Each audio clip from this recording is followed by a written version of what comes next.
Right, well, good morning, everyone, and a warm welcome to UK Research and Innovation's first all-staff conference. Welcome to everyone here in Swindon, but also across our offices, centres and institutes as we broadcast this live.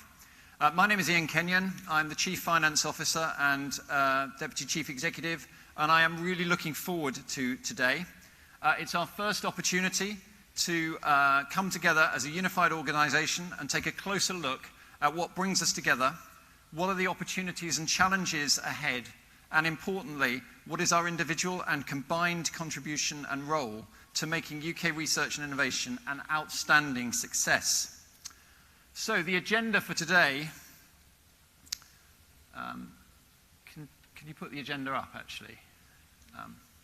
So the agenda for today covers a number of exciting areas. Sorry, do I have to do it, Marky? Okay.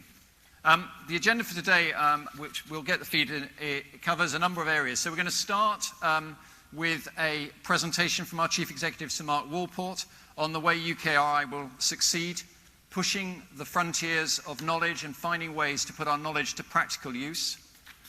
We'll then have our Deputy Director of Strategy, Dr. Alex Marsh, will take us through some of the key points from our strategic prospectus, and that will help us to deliver increased investment across the UK in research and innovation. I'll then return to talk about the way that Mark's vision and our strategy are underpinned by an essential piece of work to optimise our overall effectiveness through our organisation structure, our systems and our processes. We'll then have time for a panel to answer questions and take comments, followed by a short break. We will have 4 of our executive chairs who will also form part of the Q&A session before, who will host a key part of this conference, celebrating some examples of your work, recognising your contribution to innovation, excellence, integrity and collaboration. We will also look at how you have interpreted our values as part of the UKRI-wide photo competition.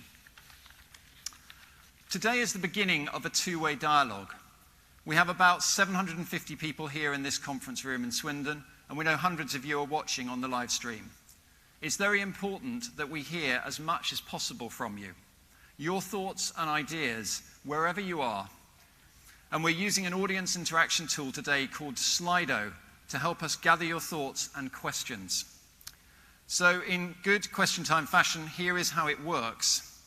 To access Slido, which is sli.do, open your browser on your phone or laptop and type in the code. Again, there's a slide, I think, for this. You enter hash E604 when prompted, and this will take you to the UKRI virtual space where you can send us your questions and your comments, and you can send them anonymously if you wish. As your questions come in, they'll all be collated and we'll endeavour to put them to the panel. We may not be able to answer all your questions today, but we'll do our best to answer as many as possible. The rest will all be answered and posted on the Information Hub in the days to come. So without further ado, I'd like to welcome our Chief Executive, Sir Mark Walport, to the stage.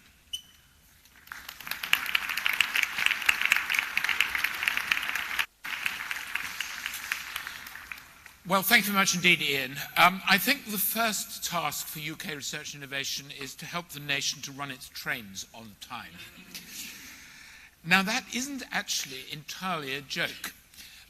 So this evening, quite fortuitously, having had the pleasure 2 days in a row of the line from London to Bristol being held up, and yesterday it was because all the signals defaulted to red and had to be switched back to green one at a time.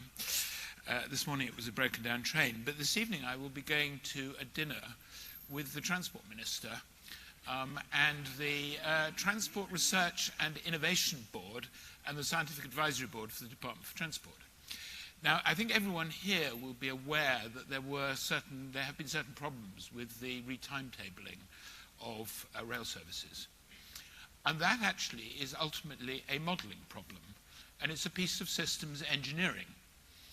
And I think it's a very interesting question whether, rather than doing the experiment live on the nation, it might have been better to have a digital model, a twin, of the railway network, on which you can actually try out an enormous systems engineering challenge of changing the timetable, because it may sound like an easy thing to do, but I suspect, and I'm speculating a bit, that the system we were used to had been optimized over a period of time in a series of little steps.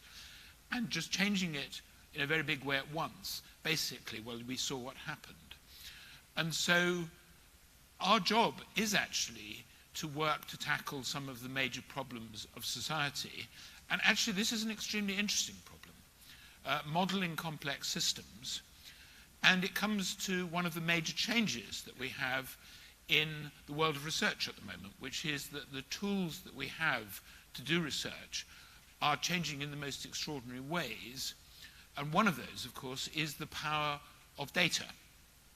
And we talk about astronomical data sets, and that reflects the fact, actually, that it was the world of astronomy that first really had to deal with enormous sets of data, because of the scale of the universe in which we live, the number of galaxies, the number of stars, just the number of everything is gigantic.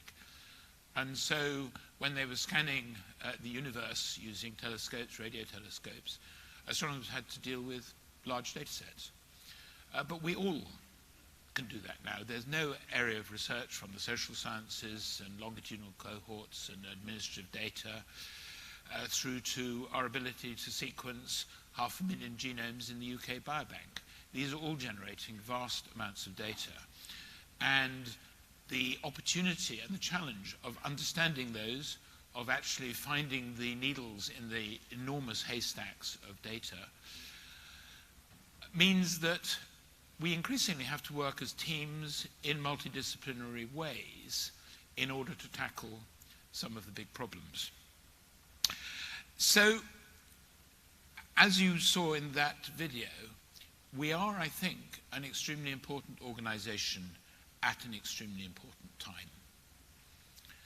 And so, I think every nation is thinking, what is our place in the world going forwards, as we go through not only this revolution in science, but the revolution in business that we're going through at the moment. So we are truly going through another industrial revolution. And it is an industrial revolution where the fuel is not fossil fuel. In fact, what we have to do is move away from fossil fuel, because the first industrial revolution, which allowed us basically to urbanize, to provide a much safer environment, and it has enabled the population around the world to grow, was a revolution which was based on the burning of fossil fuel and turning that into the power that we needed to run the railways, run the factories, heat our houses, etc. This industrial revolution is powered by data. And it does mean that there is an extraordinary change happening in almost all areas of work, where there's blurring between the service industries and manufacturing. And so an airline doesn't buy a jet engine anymore. What it does is it buys power by the hour. And looking to the future, will we buy a boiler for our dwellings? We might do, but we might equally buy a service which will deliver us a comfortable temperature of 18 degrees centigrade, for example. And so there are very big changes afoot. And it won't have escaped anyone's attention that we have now, at least I hope it hasn't, escaped attention, we have an industrial strategy. And you can't have an industrial strategy which isn't based on the fuel that actually UK research and innovation is absolutely integral to developing, which is around research and innovation. It's about science, it's about engineering, it's about technology, it's about the social sciences, it's about the arts, the humanity. And one of the important things and the opportunities for the UK is that we are very good at humanizing engineering. We're good at humanizing technology. So you look around the world at some of the products, the ingenious products of the information technologists, they've been made usable by design. People like Sir Jonathan Ive, who designed the iPhones that many of us use, the iPads, etc. And so we are an important organization. We are truly important for the future of the United Kingdom. And It's much easier, I've said on many occasions, to start an organisation like UK Research and Innovation to bring together the 7 research councils, Innovate UK and Research England, in a context of having more money rather than less. Doing mergers when you have less money is a very difficult thing to do, although all rearrangements or reorganisations are difficult. So there's a great deal of public attention, and particularly political attention on us at the moment, because as I think everyone here knows, our budget is going up from just over £6 billion per year when we started to something over £8 billion a year by 2021. And that is the biggest uplift in research and innovation funding that there's been in the UK for certainly over 40 years. And coming back to transport for a second, one of the things that the industrial strategy set out was 4 big grand challenges. And those are clean growth, so switching away from that fossil fuel to more sustainable sources of energy and power in the future. Second, and very apposite, the future of mobility, the future of transport. Thirdly, healthy aging, and I'll say something about demographics in just a moment. And then fourthly, a challenge of a different order, which is a technological challenge, which is around artificial intelligence and data science broadly. Now, we are going to play an absolutely key role in each of those grand challenges. In almost everything we do, from the fundamental knowledge discovery, which is historically what the research councils have been world-leading organizations in supporting, through to their application for economic gain, but also social gain, for that social prosperity, for health, for the cultural goods of understanding about the past and simply the arts and the humanities more broadly. So that's a critical part of that. But I mean, obviously a critical part is actually turning new knowledge into societal benefit. Because of course, who funds UK research and innovation? It's everyone in this room and who's watching it. If they're taxpayers in the UK, I'm not sure there's an international stream here, but basically we are the funders of UK research and innovation as the taxpayers, and we have to deliver ultimately what it is that the taxpayers want. And they want knowledge, but they want knowledge to be applied. And just talking for a second about the demography, that's one of the things that's driving some of the sort of global challenges. And those global challenges require interdisciplinary approaches.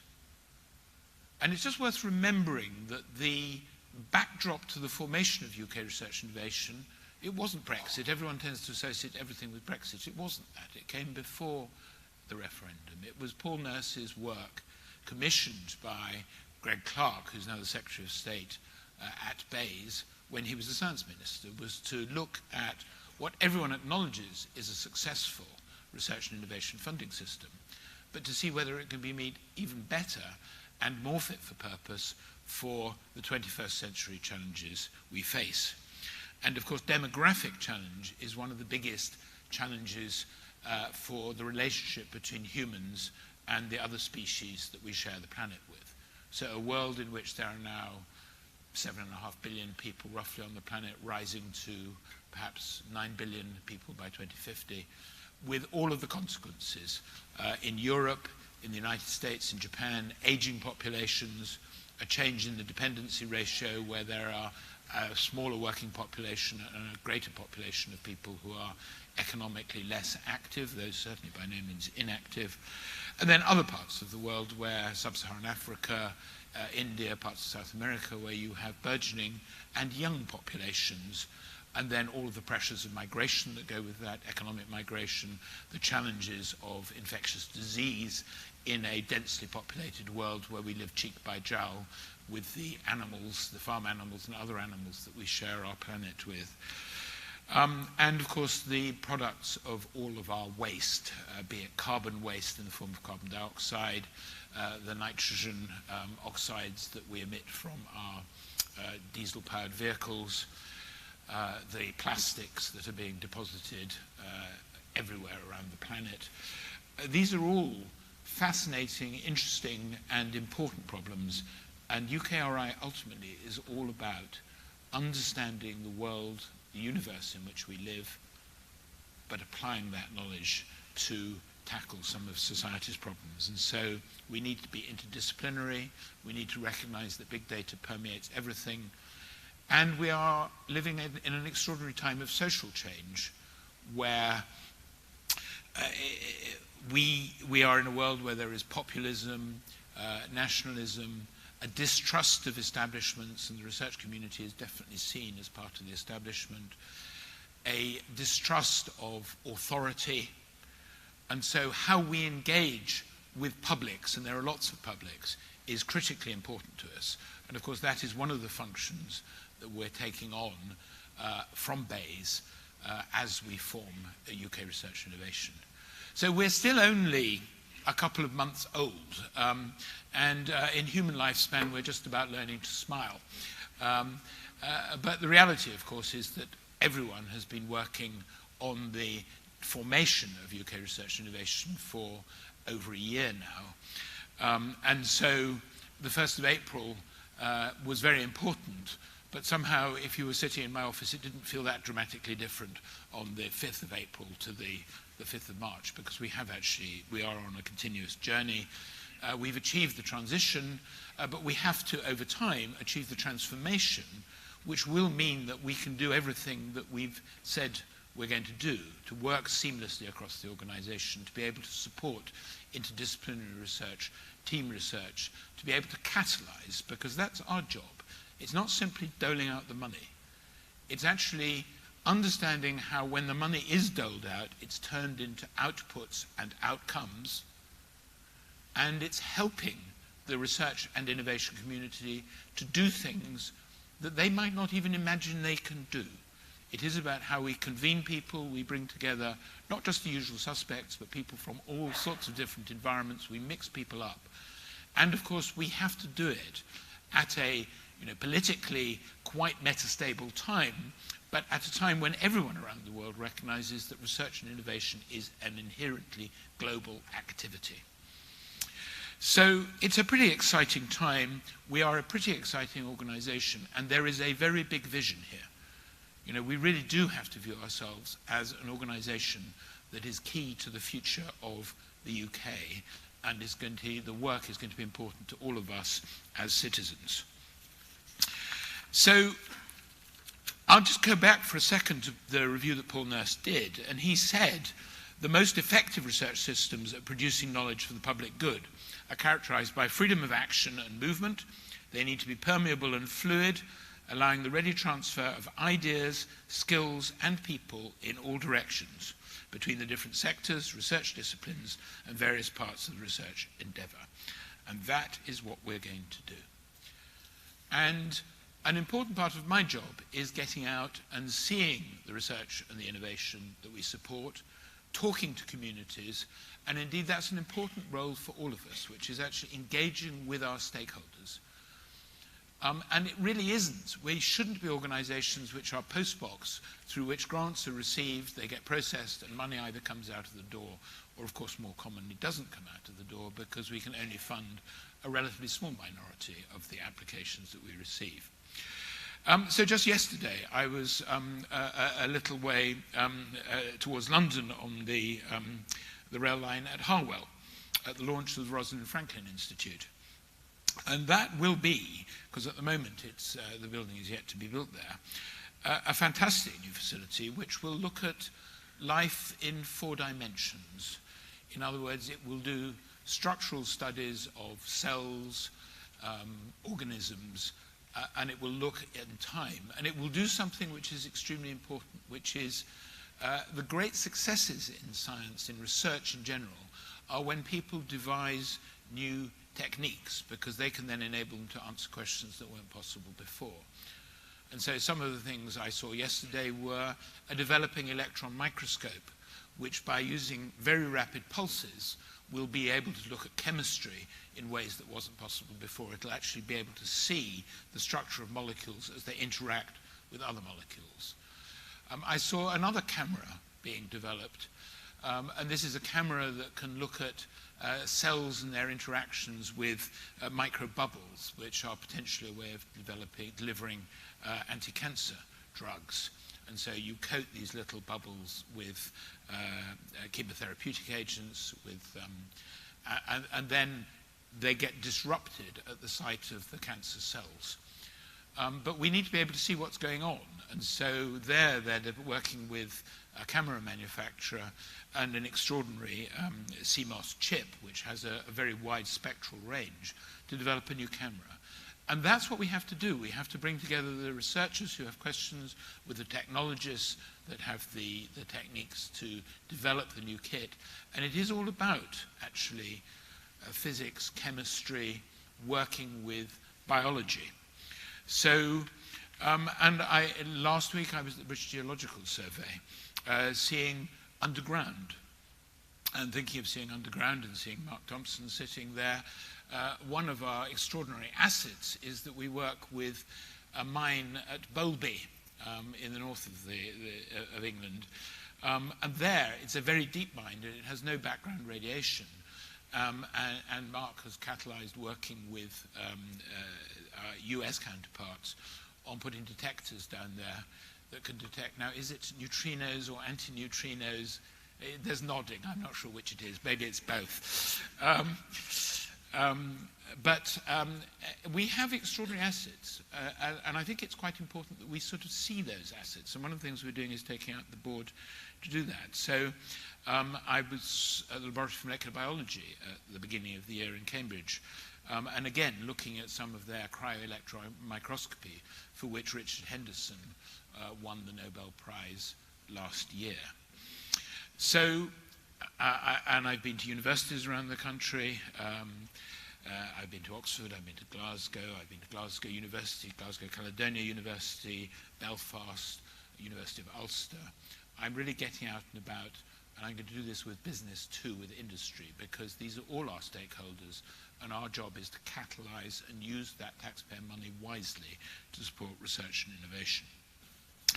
And so, research and innovation is at the heart of the industrial strategy, and it's not only the increase in funding towards an additional £2 billion per year, it's an additional £7 billion of funds between 2016 and 2021. But the government's also set out an ambition to increase its R&D expenditure to 2.4% of GDP by 2027. And the Prime Minister made a speech on science on the 21st of May, so quite recently, and she was absolutely clear on the integral role that science and innovation will play in bringing benefits to all, both in the UK and around the world. So we will use our funding to ensure that we all benefit from the knowledge, innovation, talent, and ideas generated from our funding. And we must actually tackle some of the particular problems of the UK: social, spatial, demographic, business disparities, and train times.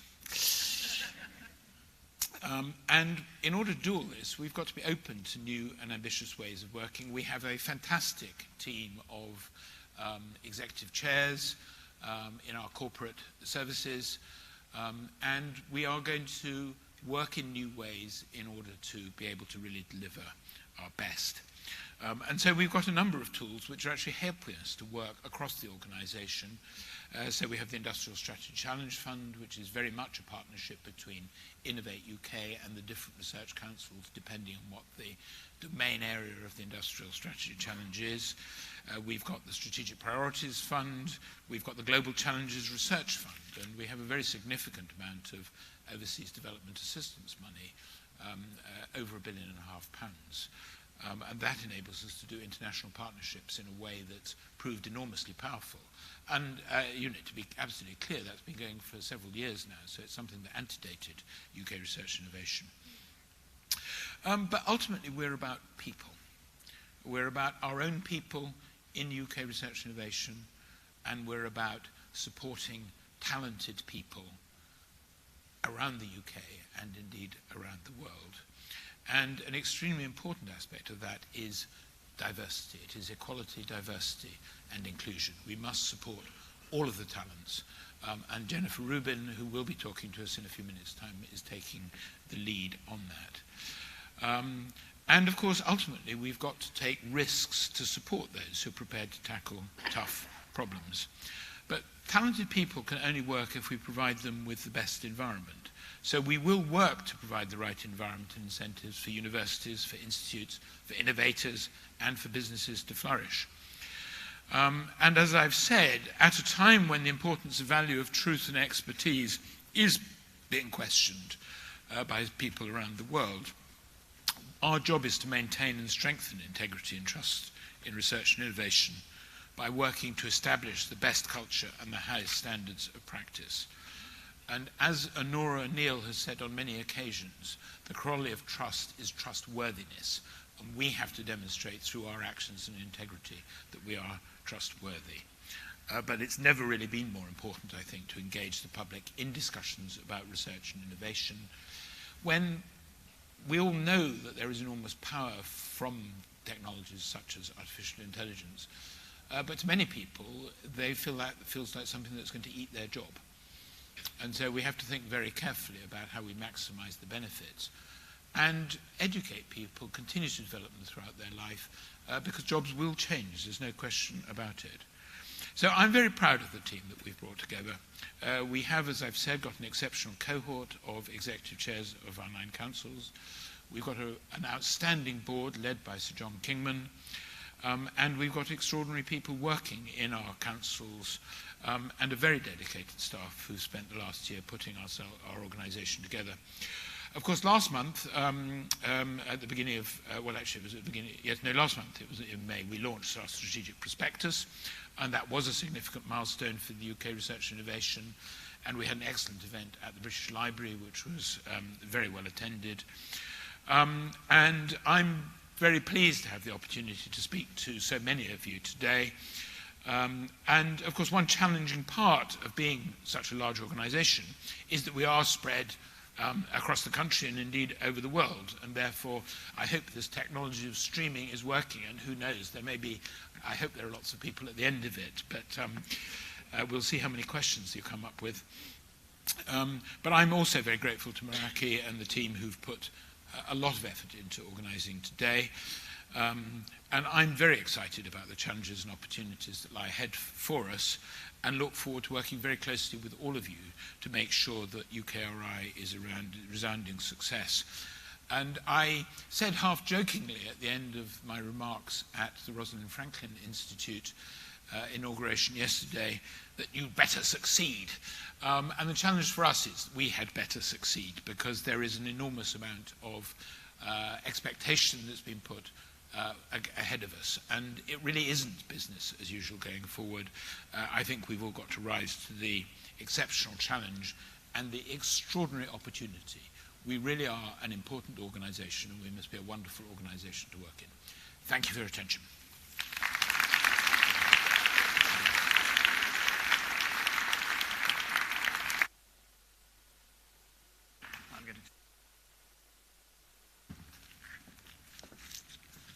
Great. Thank you very much, Sir Mark. That was a fantastic reminder of some of the reasons that we're here and some of the challenges that big data can bring about. I particularly like the analogy of, it would have been a good idea to model the train timetables digitally rather than in real life. As Mark mentioned, the strategic prospectus was published about 3 weeks ago, and I'm delighted to invite Alex Marsh up to the stage to actually tell us a little bit more about that and to unpack a little bit more about what the strategy is going forward. So over to you, Alex.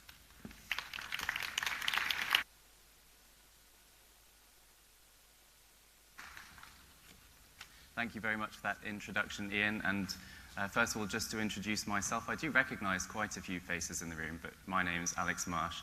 I lead a team called the Strategy Unit and the Strategy Directorate in UKRI, and we aim to work across experts in all of the councils to develop our overall strategy, and really the strategic prospectus was a culmination of our work thus far. Before I do go into the talk, though, I just wanted to reflect that it is a pleasure and a privilege to be able to speak to so many of you here and to those who are listening and watching on the live feed. I think time is reasonably tight, not least thanks to the trains. So I'm going to try and keep this talk fairly brief and cover two topics. First of all, an overview of where we've got to in the process of developing UKRI's overall strategy. So a summary of what's in the strategic prospectus, and also some of the highlights of what we've already achieved in terms of turning that into a reality. And then second, I will reflect a bit on what comes next, which is very much going to be a joint effort for all of us across UKRI. So first of all then, in terms of where we've come from, there we go. Any good strategy starts with a vision, a statement of what it is that we're all about and what we're trying to achieve. You'll have seen this flash up in the video at the beginning of today's session. UK research and innovation, benefiting everyone through knowledge, talent, and ideas. So as Mark says, it's really all about recognizing that everything we do ultimately is geared towards making a positive impact on the world, both now and in the future. And that in order to do that, we need to leverage the tools, the talents, the dedication, and the expertise of everyone across research and innovation. But that, of course, is a very high-level aspiration. So it's helpful to break it down into some building blocks. So this is the framework that we set out in the strategic prospectus, which sets out, underneath that vision, what are our headline missions and objectives. So if we start from the very top, there are three kinds of impact overall that UKRI is aiming to deliver. And ultimately, we're going to be held to account to Mark's comment about we'd better be successful. So what does success look like? It looks like three kinds of impact. First of all, in the top left, delivering economic impact. So we all know that R&D is able to deliver benefits economically. But actually, when you look at the theory, what you find that for countries like the UK, R&D is at the heart of how we can continue to sustain economic growth. And therefore, we need to recognize that one of UKRI's roles is to ensure that we do make maximum use both of our world-class research base and supporting our innovative businesses to help solve challenges and secure economic benefits right across the UK. In the top right, we also have social and cultural impact. R&D is not just good for the economy, but it can help solve problems, hopefully around train timetabling, but also other public service and public policy problems around how to support an aging society to stay well, as well as questions around how we improve our overall quality of life and our well-being, for example, through enriching our culture and making our society as rich as it can possibly be. And underpinning those two types of impact, of course, is pushing the frontiers of human knowledge and understanding. This is, in fact, a positive outcome in its own right, because knowledge has value. But without pushing the frontiers of human knowledge and understanding, ultimately, we're not going to be able to deliver economic and social impact in a sustainable way. So all three of those reinforce each other, and those effectively represent the three overall outcomes and objectives that we're striving to achieve. But in order to do that, we need to make sure that we get the foundations right. So as Mark said, we need to make sure that we maintain and are custodians of a trusted and diverse system. We need to think about the culture for those working at the cutting edge of research and innovation. We need to think about how to make sure that we support open access. And we need to ensure that we champion equality, diversity, and inclusion in everything that we do, so that everyone participating in that endeavor is able to fulfill their maximum potential. We need to focus on leading talent, because ultimately it's going to be people doing real work that determine whether or not we achieve those objectives and our vision. So we need to make sure that we have a relentless focus on how to recruit and develop and support both individuals and teams so that they can deliver these outcomes. We need to think about the UK's place on the global stage in research and innovation, because we all know that actually research and innovation is a global endeavor, and ideas don't really respect national boundaries. So we need to make sure that we both build on existing partnerships that the UK enjoys and also forge out and build new ones, both bilaterally and multilaterally. And then on the far right, infrastructure. Some of you will be aware that we have a program ongoing to develop an overall infrastructure roadmap. We need to make sure that UK research in innovation provides researchers and innovators with the cutting-edge infrastructure that they need to succeed. And by that we mean both the large facilities and large kit, but also smaller facilities, and making sure that the environment that everyone works in is fit for purpose. And of course, underpinning all of that, we have us. UKRI as an outstanding organisation, and Ian is going to reflect a bit more on how we ensure we deliver that when he speaks after me. So if that is what overall is in the strategic prospectus, how we behave is going to be just as important to ensure that we can deliver on the vision. And each of the 4 values has a part to play here. So first of all, collaboration. We have all been brought together in the process of forming UKRI, and collaborating within councils and between councils and leveraging different perspectives and types of expertise is going to be really integral to delivering this vision. But so too is recognizing that UKRI, although very large, is only part of the overall ecosystem, and we are going to need to work collaboratively with our partners, both other funders, with those who deliver research and innovation, with charities, with members of the public in order to make sure that we can succeed. Then we have excellence. This is something which is intimately familiar to all parts of UKRI, but it's worth remembering that a relentless focus on quality is going to be critical if we're going to make sure that we maximize the potential of research and innovation. The innovation value, I think for me, has 2 parts. We do need to recognize that there are many tools and programs and ways of working which are tried and tested, and we know they work, and we must hold on to them and build on the lessons that come from those. But at the same time, we do need to be open to exploring what are the opportunities to develop new, creative, dynamic ways of working as we come together and capitalize on those. Be prepared to experiment and learn from what does not work as well as what does. And lastly, integrity. Mark reflected on the challenges that the overall research and innovation endeavour faces in terms of its relationship with the public. And so an ongoing focus on impartiality, professionalism and openness in everything that we do is going to be really important. So those at a high level are the principles and building blocks of the strategic prospectus. It's worth acknowledging that we have actually already achieved quite a lot to turn that into a reality. So the first thing it's worth acknowledging there is the figure in the top right, £7 billion more for R&D. We have worked very hard with government to convince it, both in the potential of UKRI as an organisation and also of the value of R&D in everything that we do as part of the government's overall industrial strategy. And I think the fact that the government has chosen to invest £7 billion more in R&D is testament to the success that we have had and to the fact that everyone, up to and including the Prime Minister, recognises how central what we are doing is for the country as a whole. You can see that this starts actually in the last financial year, and so we've already made a rapid start to start investing that money as wisely as we can. And of course, this is involving not just people thinking about strategy, but teams right across the councils in UKRI working very hard to deliver these new programs. I won't talk about all of them, but just to highlight the ISDF, which Mark already mentioned, that involves very close joint working between Innovate and teams across the research councils, very much aligned to the industrial strategy and the grand challenges, and enables us to identify and then galvanise teams of researchers and businesses across the country to solve the most pressing problems and opportunities for the UK. And these are incredibly diverse already. So we have one challenge on transforming construction, considering how can we ensure that the UK can build homes of the future which minimise their carbon footprint. We have others that are about people's quality of life and their well-being, for example, leveraging the power of artificial intelligence and big data to accelerate the early diagnosis of chronic diseases. And we have those which are much more in the cultural space, so for example, supporting cutting-edge businesses in our creative industries sector to exploit technologies like augmented and virtual reality so that the audiences of the future have the richest possible experience.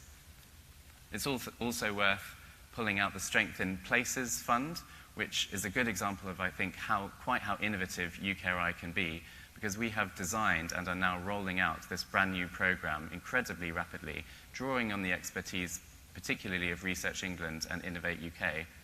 And this is going to ensure that we can deliver economic benefits stemming from our research and innovation right across the country.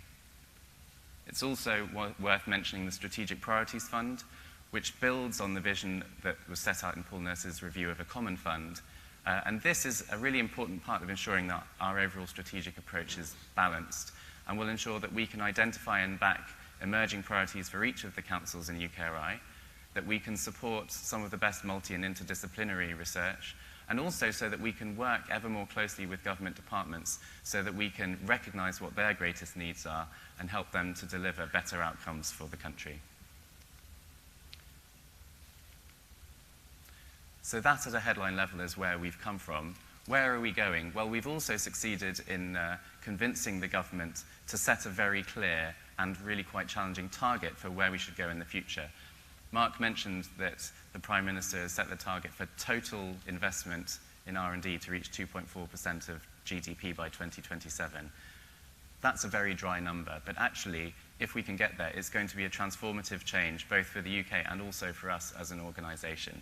To put it in context, I don't know if all of the countries are legible at the bottom of the chart, but the orange bar represents the United Kingdom, and we're down at about 1.7% total investment at the moment. And you can see the OECD average there at about 2.4%. So in relative terms, this is really quite a big step up. It represents a challenge, therefore, but it also represents a huge opportunity for us. We are already working in our development of the next steps of the strategy with experts across UKRI and closely with government to influence what are the plans and proposals that could help us get to 2.4%, which includes both non-spending levers around, for example, regulation, but also working out where we need to be making the case for additional public investment in R&D to support the whole economy to get there. In terms of then delivering on this, well, it's going to need to be a whole-of-government effort with multiple departments playing their part. But I'm very confident that UKRI is going to play a central role in the delivery and execution of this as well. So really we are at the beginning of a journey in terms of the overall development of UKRI's strategy. We've come far already, but I did want to pull out what are the next steps. The first thing to say is that delivering on all of the things that we've already committed to, whether in our existing programs or in some of the new initiatives that I highlighted, continues to be absolutely key to showing that UKRI can deliver and that we maintain the confidence of government and of taxpayers. But in parallel to this, many across UKRI are also thinking about what comes next, both in terms of analysis, policy development, and internal lessons learned, as well as extensive engagement with experts in your different domain areas and areas of expertise. It's worth highlighting the strategic delivery plans because every council will be publishing these next year, and councils have already started thinking about how to structure those and how to engage with communities so that next year it's possible to set out more detail on the domain-specific strategies for all parts of UKRI. And in parallel with that, we will be working to influence the development of the 2.4% roadmap and ensure that UKRI is in the best possible position for the next spending review. So in summary, I would say there is a lot to do, but I would echo Mark's words. I think this is a really exciting time for UK research and innovation. Thank you very much.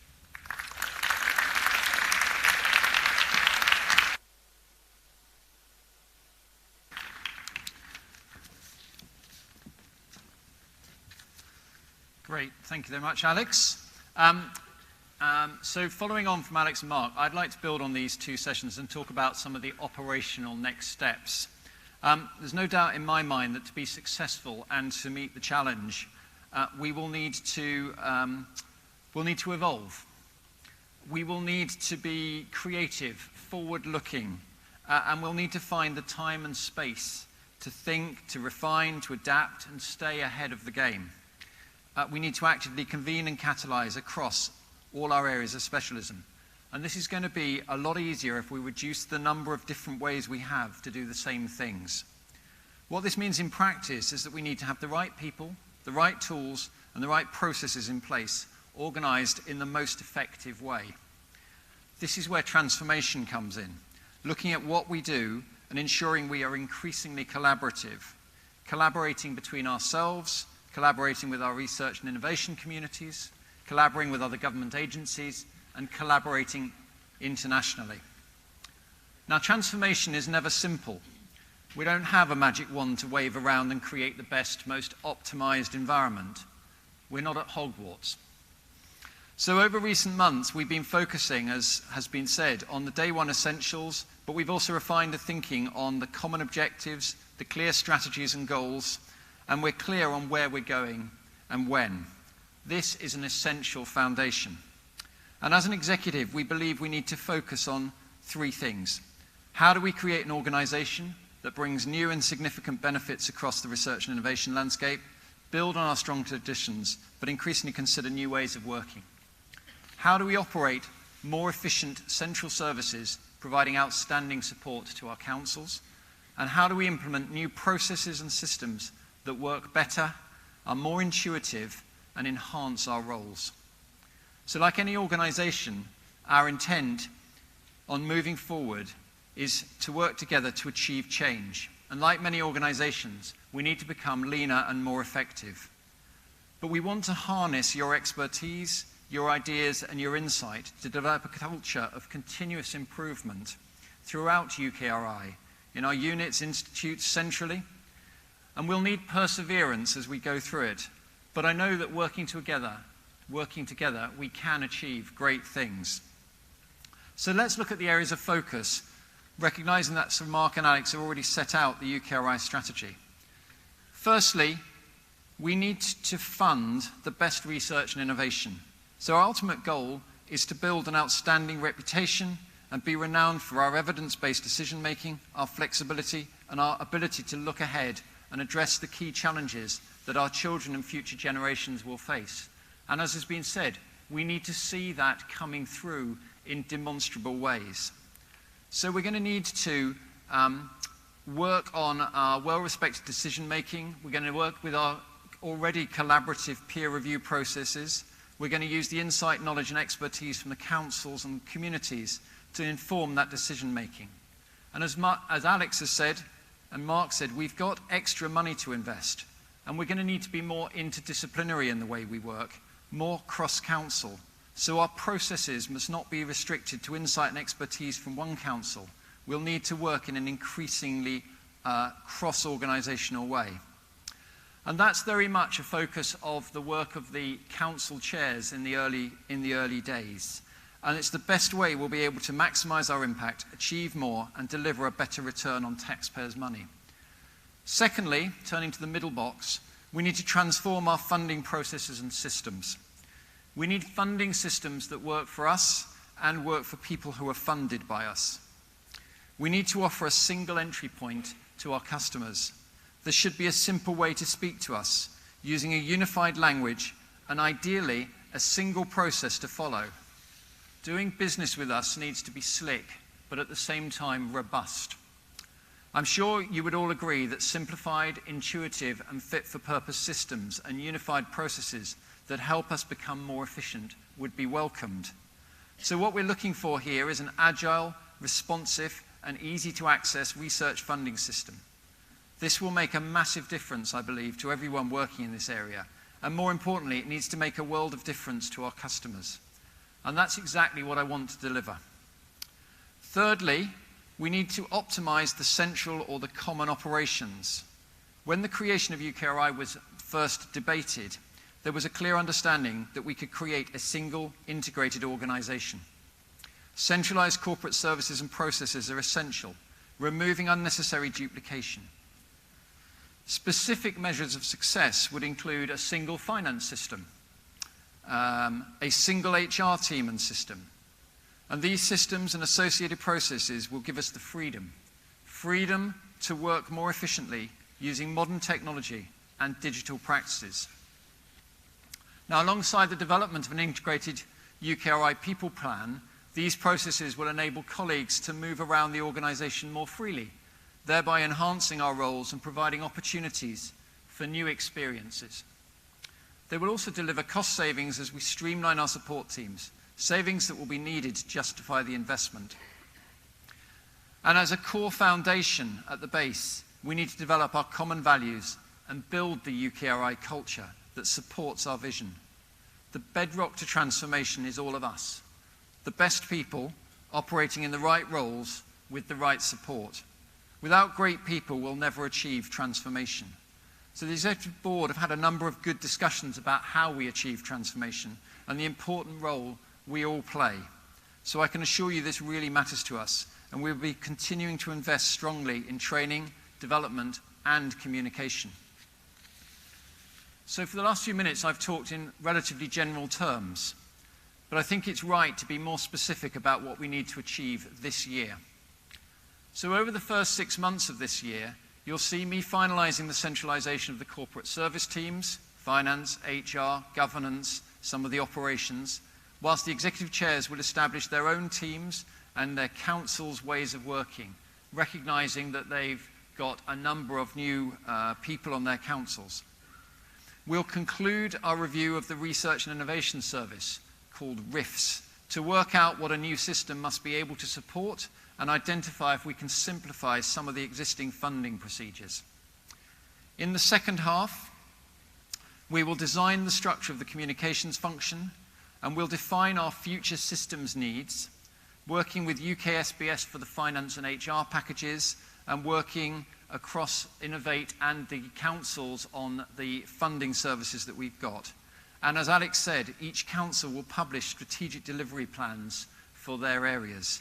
We'll also be looking at the cross-cutting funding and how that is best supported. We'll keep you up to date on progress, next steps, outcomes and deliverables. And we've set up a group of transformation leads across all the councils to ensure there is strong representation from all areas. Through this team, you can expect clear leadership, communication and engagement at all levels, and genuine care and recognition for you and your work. So we have a lot to do, but I'm excited at the challenge ahead. I believe that as employees of UK Research and Innovation, we have an even greater opportunity to realise our potential by working collaboratively and with integrity and respect for the skills of others. We can always exploit new ideas and new ways to delivering excellent results, always working together. That concludes the presentations from Sir Mark, Alex and myself, and hopefully gives you a good sense of the vision, strategy and immediate priorities. But what we now want to do is to give you the opportunity to reflect and ask us questions that can enhance your understanding before we then have a break. So basically, questions are between you and a short break. What I'd like to do is to invite Sir Mark, Alex, and 4 of our exec chairs to join us on stage for our Q&A. I think there's room on the sofas, but we'll just have to show that we are a friendly executive.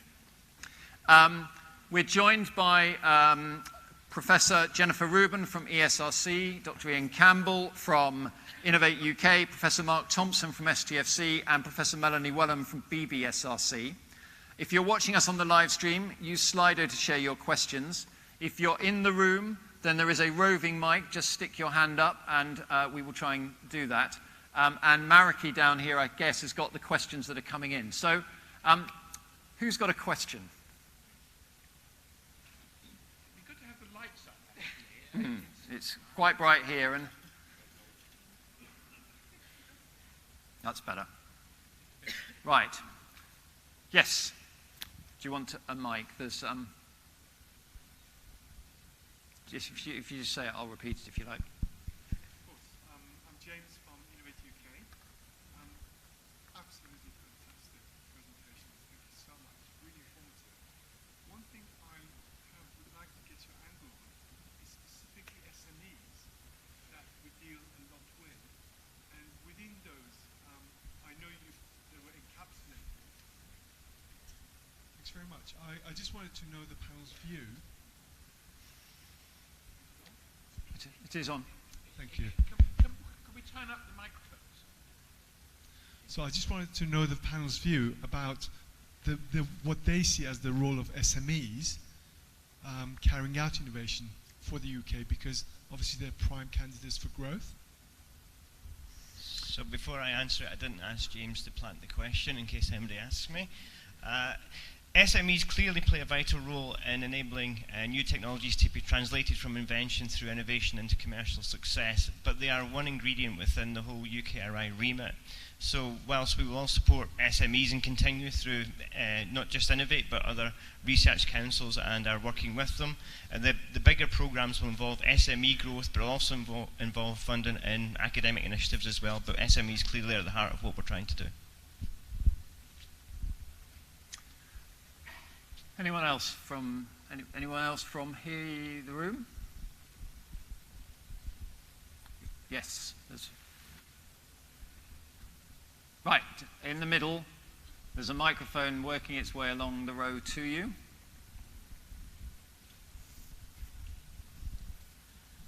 Hi, I'm Sadhna Sharma from BBSRC. My question is to the panel and to Mark.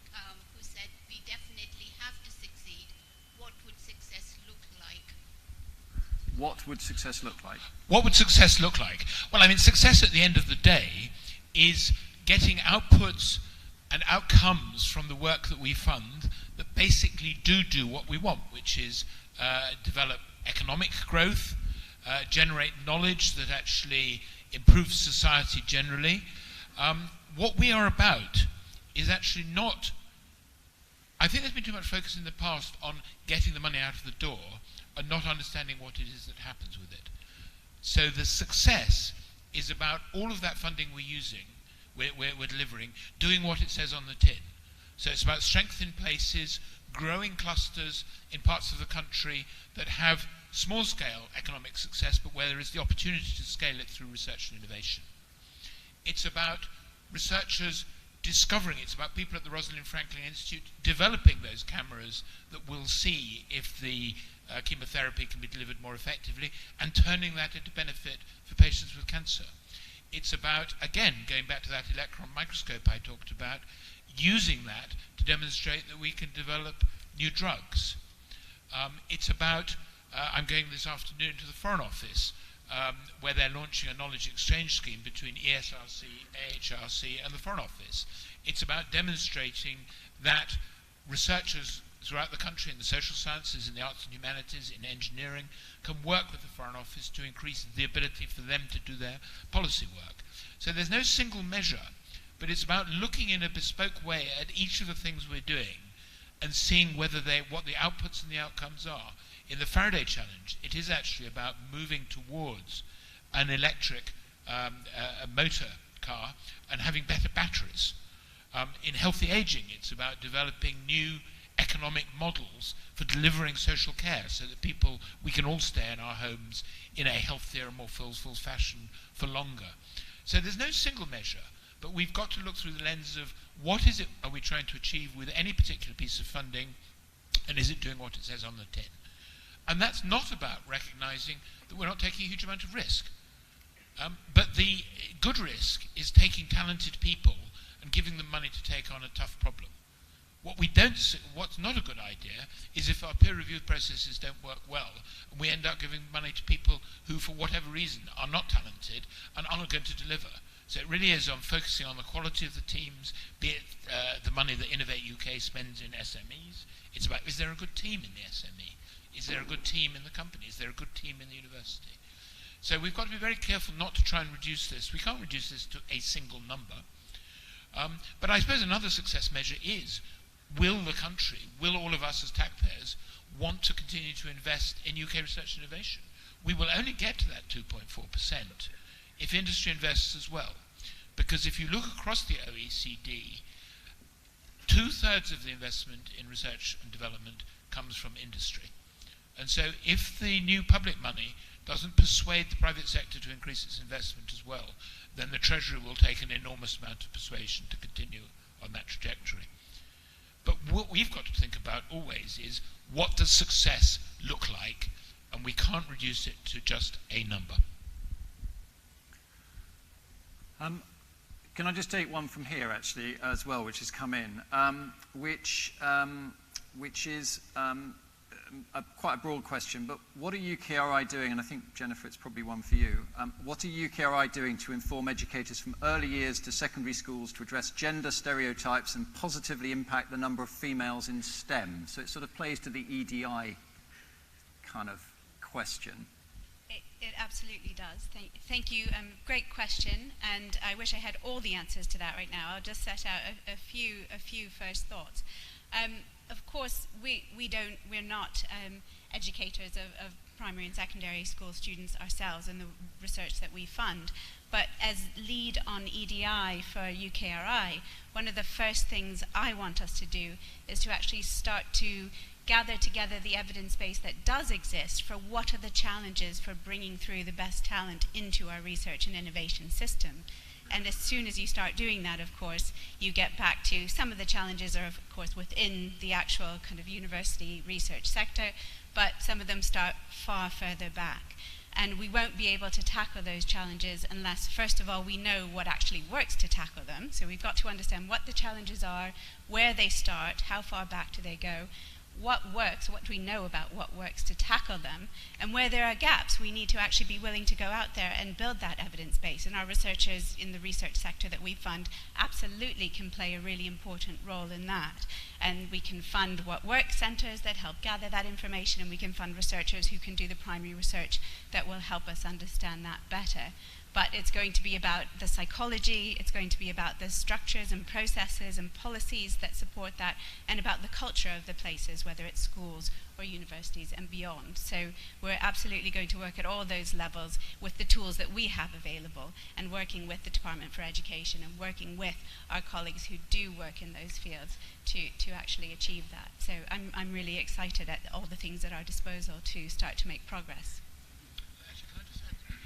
I just want to add one thing to that, which is that one of the things we will be taking over as part of our role in public engagement is the STEM Ambassador Scheme. And there are some very good schemes, such as STEM ambassadors and speakers in schools. How many people in this audience are either a STEM ambassador or a speaker in schools? That's a reasonable number of hands going up, which is great. But I'd like to, next time we do this, see twice the number of hands going up. Because, and I think it's quite important we get into primary schools as well as secondary schools as well, because that's where the science, the STEM education is weakest. So there's a lot that we can do organisationally to do this stuff ourselves, actually. And it was a good array of hands went up, so that's great. There's another question from somewhere towards the back. Whilst I appreciate that this whole conference has been about what we intend to do in the future, what are you going to do for the staff at the moment in terms of retention, recruitment, and are there possible redundancies in the future? I think I'm going to take that one. I think that so I'll break it down into two parts.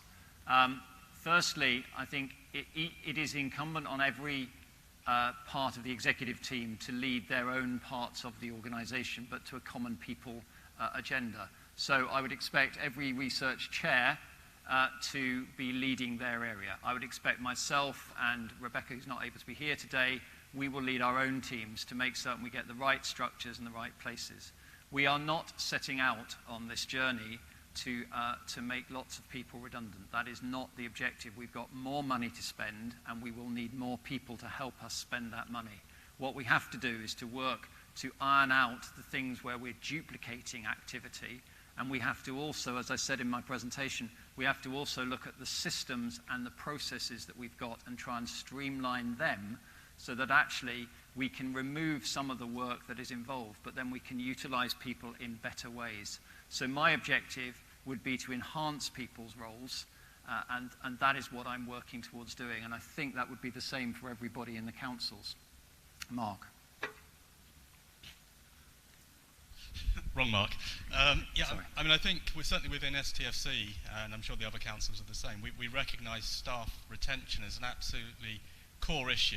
It's probably one of the biggest risks to our success, is retaining the people with the expertise to deliver our programme. And that's something certainly within my council we're starting to look at, trying to understand, at least understand what the key issues are, and then try to use those issues to develop a policy, particularly around retention of key people in key areas. If we don't do that, we're going to have difficult delivering our mission. I mean, I just want to add, the project of creating UKRI was not a project based on savings per se, but we do have to be corporately efficient. We do have to get the benefits of working collectively, and as we introduce new systems, there will be different ways of working. So there is always natural turnover in an organisation, and that's actually a healthy thing. There are particular areas, particularly around some of the sort of the skills that, for example, are critical to keeping Harwell going, the people that are needed to run a spallation source or a synchrotron. And so there are some very specialist skills. But as we evolve systems, jobs will change. And can we sit here and say there won't be any redundancies? Of course we can't. But it's not primarily driven by savings. It's driven by doing our job better. Mark Thompson, one of the other questions that's come in is about, and it is anonymous, so I don't know whether it applies to SGSC, but is about people in the councils leaving because of their salaries and not keeping up. And I know this is an issue that you and I have talked about, particularly in Harwell. Is there anything that you can say about how you might address that issue? This comes back to the retention issue. It's something that we recognise as a problem within our particular organisation.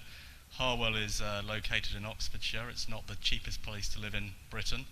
There are more competitive, there are salaries out there which are clearly better. Now our people I believe like to work on the campus. They like the excitement of the projects we're working on, but retention is an issue. So what we're trying to do specifically is we've launched a piece of work to actually do an analysis, to actually get the facts written down on paper, understand what the salary differentials are, and also to understand the long-term impact if we don't address this. So the way I'm planning to actually address this is to develop a business case for actually looking at the impact of not doing anything, which I think could potentially be serious over the timescale of 5 years. But I think we have to do this in a quantitative way. We actually have to develop the arguments and then take the arguments up to UK research and innovation and presumably ultimately higher than that. But it's an active area within STFC. And I think just one more thing that I think it's important to say, which is that we are still a public sector organisation. And the reality is, when you look across the public sector, it is, and has been for quite a long time, quite a squeezed environment. But we don't have a sort of special pass to behave differently. We are part of the public sector, and so we are significantly subject to public sector rules. And we are also part of a market economy, and of course the market pressures are different in different domains. And so it's one of the challenges, looking more broadly, why AI and data science is such an important activity and has been identified as one of the cross-cutting challenges. Because anyone who is young, coming out of university, out of college, with mathematical, computer science, AI skills, can get jobs in business at enormous salaries, and that's a market operating effectively. And the only way that we can get out of that is actually by training more people. And so we've got to respond to the pressures wherever they are. But the truth is that the pressures on jobs are different in different places. And it tends to be, if you like, the most specialist skills in the institutes, particularly around data, where there is the greatest pressure and the greatest pull from other organisations. And frankly, although it's very difficult, if someone goes and gets a terrific job in a business using their AI skills, that's a great success, actually. I mean, Ian should be very pleased about that, because that's about innovation. And so we've got to recognise that it is actually, and I've always thought, it's a great success for an organisation if one of one's staff gets a really good job elsewhere, because it says we're a good place to work because you will get good jobs afterwards. And so one's got to have a sort of a mature response to this. Actually, it may be a complete pain in the neck if you lose the best person working in a particular area, but for them it's a success, and it shows that you're an organisation that trains and develops people who are in demand elsewhere. I'm going to combine a couple of questions, and Melanie, I'm going to put this to you if I can. Partly because you've been an exec chair in advance, or a CEO in advance, and the question was, what makes UKRI better than the component organisations that previously existed? And the other question is what's the biggest challenge for the interdisciplinary working? Okay. So I think what makes us better as one organisation is that it reduces the barriers really to working across disciplines. And this is where the opportunity is. And we have this once in a lifetime opportunity to take this and work differently. And I think it's so exciting to think that there are some really big challenges out there. We've heard several of them mentioned. No one discipline can solve the challenge around plastics. We're going to need to come together in really different ways. And we can do that now. We can do that, and we can address challenges. Our research and innovation community can support us in that we just simply couldn't do as easily. So I think that is going to, well, to me, I think that's a step change actually in the way that we support research and innovation in the UK, and I think that's going to help keep us as a leading nation across the globe in research and innovation. And I'm really excited about that. I think the best way of working is in collaboration, learning from others, understanding the different perspectives that can be brought to bear on a particular problem, because you'll get the best outcome from that. So to me, it's very clear actually what the benefits are. Just remind me of the second question. The second one was about So I think those of us who have been trained in specific disciplines often have our head down around those problems. It's actually about lifting your head up and about being open to trying to learn and understand the language of others who work across disciplines. I've done this in my own research, working with engineers who have a very different philosophy and way of working and driving towards solutions. So it's about understanding people's language, being comfortable that you can't understand everything, building that trust in those relationships, and really co-designing and co-creating the solutions for an interdisciplinary challenge. Not one discipline being subservient to another, but actually being a shared endeavour. I think we do and support interdisciplinary work. We can do it better and more effectively, but I think we've got firm foundations to build on. Thank you. Okay. There's a question. Fine at the back. Yep. Hi. Yeah, I'd like to ask one of the top popular questions on the Slido. Staff want to know about when operational decisions are going to be made, such as pay harmonisation across all of the combined organisations, how we will cope with flexi time and all of the different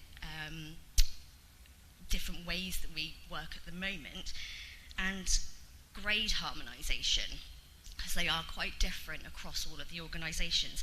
So my question is, when can we expect to know some of these answers? Shall I take that one? So the first thing that we've established is making certain that we have the common terms, the agreed terms and conditions for employing new people onto UKRI contracts. That was the start point. John Arnott, who's our Chief People Officer, is then working through to make certain that we probably start to modernise those terms and conditions as well, to make certain they're absolutely fit for purpose. That will then follow into thinking about how we harmonise across the piece. I, for one, would not be in a rush to start trying to harmonise everything until we're actually ready to start doing that. So I would say that John will work on that over the next 12 months. And my sense would be that we would be able to give you more of an update on that in around 6 to 9 months' time. Any other? There were some other hands, I know. So one down here. There's a. Hi, I'm Ben Ryan from EPSRC. A little while ago, I read of a plan to review the dual funding system. And is that part of the Transform Our Funding service, or is that completely different? And what is the future for the REF and QR and so on? I'll maybe take that question with David Twin, if not here. No, that's not part of the funding system, which is a sort of systems project. One of the things that the Act, the Higher Education Research Act, said was that that's one of the things that we have to do. So the job of the Board of UK Research and Innovation is to provide advice to ministers on, firstly, the distribution of funding across the 9 councils of UK Research and Innovation, particularly across the research councils and Innovate UK.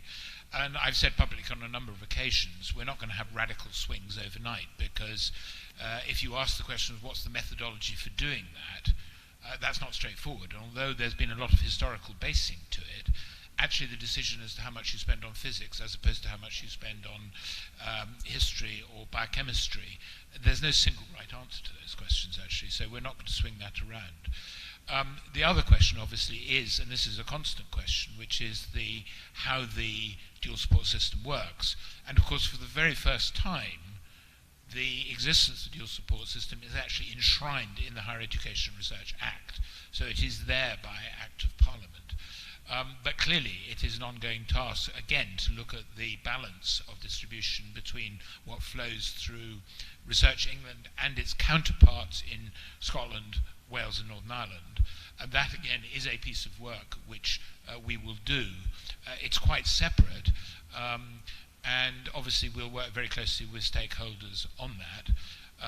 And again, I don't imagine that there's going to be some radical changes overnight, because big changes in that would be potentially quite destabilising at a time when there's a lot of other potential destabilisation going on. And so that's a piece of strategic work which will be done, but it's quite different from how do we actually modernise our systems.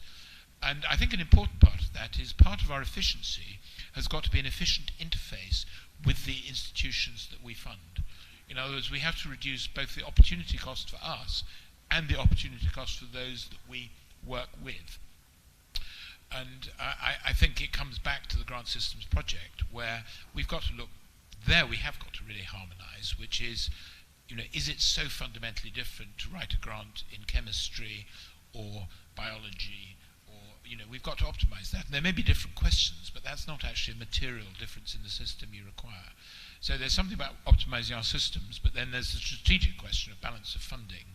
That's quite different. Yep, there's a question. I think your second question, I think. That's all right. So I want to ask about people within UKRI, and it was good to see that people were valued in the presentations which were given here. But my question is, going forward, how are you going to nurture and value the staff within UKRI, and what are the plans for that? And then building on the question about harmonization, when we are all working under different terms and conditions, how do you expect us to work towards unified UKRI vision? Well, let me say something about the latter first, which is that in any merger, you're bringing together people that have come from environments where there are different terms and conditions. And of course, the sort of 2P-like basis of the transfer means that no one will be disadvantaged in terms of where they were before, in terms of their current works and conditions. So in that respect, but I mean, we have to recognize that harmonization will take some time. And we can't, as it were, simply take, as it were, the most expensive solution from every area of the domain and raise everyone to that, because that would dramatically increase our HR bill. And so we can't just do that overnight. And so the whole point about a merger like this is that 2P says that your terms and conditions are protected. But, the truth is that it's an organization is actually, people in an organization have all sorts of different terms and conditions anyway, in the sense that they're doing different jobs, they get different reward for it. You shouldn't need that in order to, as it were, understand the vision of what the organisation is trying to achieve and get people to work together. Surely, the whole point about doing your jobs and enjoying doing the jobs is actually having a good understanding of what the organisation is all about, recognising your component part towards that and working to achieve it. In terms of the first part of your question, which is really important, part of being a good employer is actually helping people to develop. So it's about the potential for secondment schemes, continuous professional development, getting all of that right, and that is very important for us. And so I think that's one, again, where there's a good opportunity in UK Research Innovation, because instead of 9 individual organisations, we have the opportunity, there's much greater opportunity for permeability across UK Research Innovation, which didn't typically happen in the past. And so that staff development is very important. How we think about graduate schemes, how we provide flexible employment. To be quite frank, I was amazed to see a sort of clocking in machine when I came to Swindon for the first time. I'm not sure whether it's still there or not. But actually, if we're going to modernise practices, we actually have to have flexibility, and we have to trust our staff on that. And so, as I say, I was slightly horrified by that, but I mean, that's something that we will deal with over time. You really matter, and having good and interesting jobs matters to us. And a part of that is making sure, actually, that we use technology properly, we make the jobs as good as they possibly can be. Yeah, just a very brief thing to add. I think one of the advantages of coming together as a single organisation is that the different councils can look at what each other are doing in terms of best practice for staff development and actually learn from each other. And I think that will benefit the organisation as a whole, just by having the different councils talking, discussing, seeing what works best for our staff, and adopting that across the organisation. I have got hundreds of questions that have come in on Slido, and there's probably still some here, but in the interest of time, we really do probably need to take a break, because otherwise we're not going to do justice to what we've got lined up for after the break. So I can probably take one more question from the floor. I've got one down here or one back there, because the microphone is there, and that will just save some time. Sorry. But, hi, my name's... Say that they're coming in. We will, I think, undertake that we'll take those questions on Slido, and we will provide intranet answers to them, actually.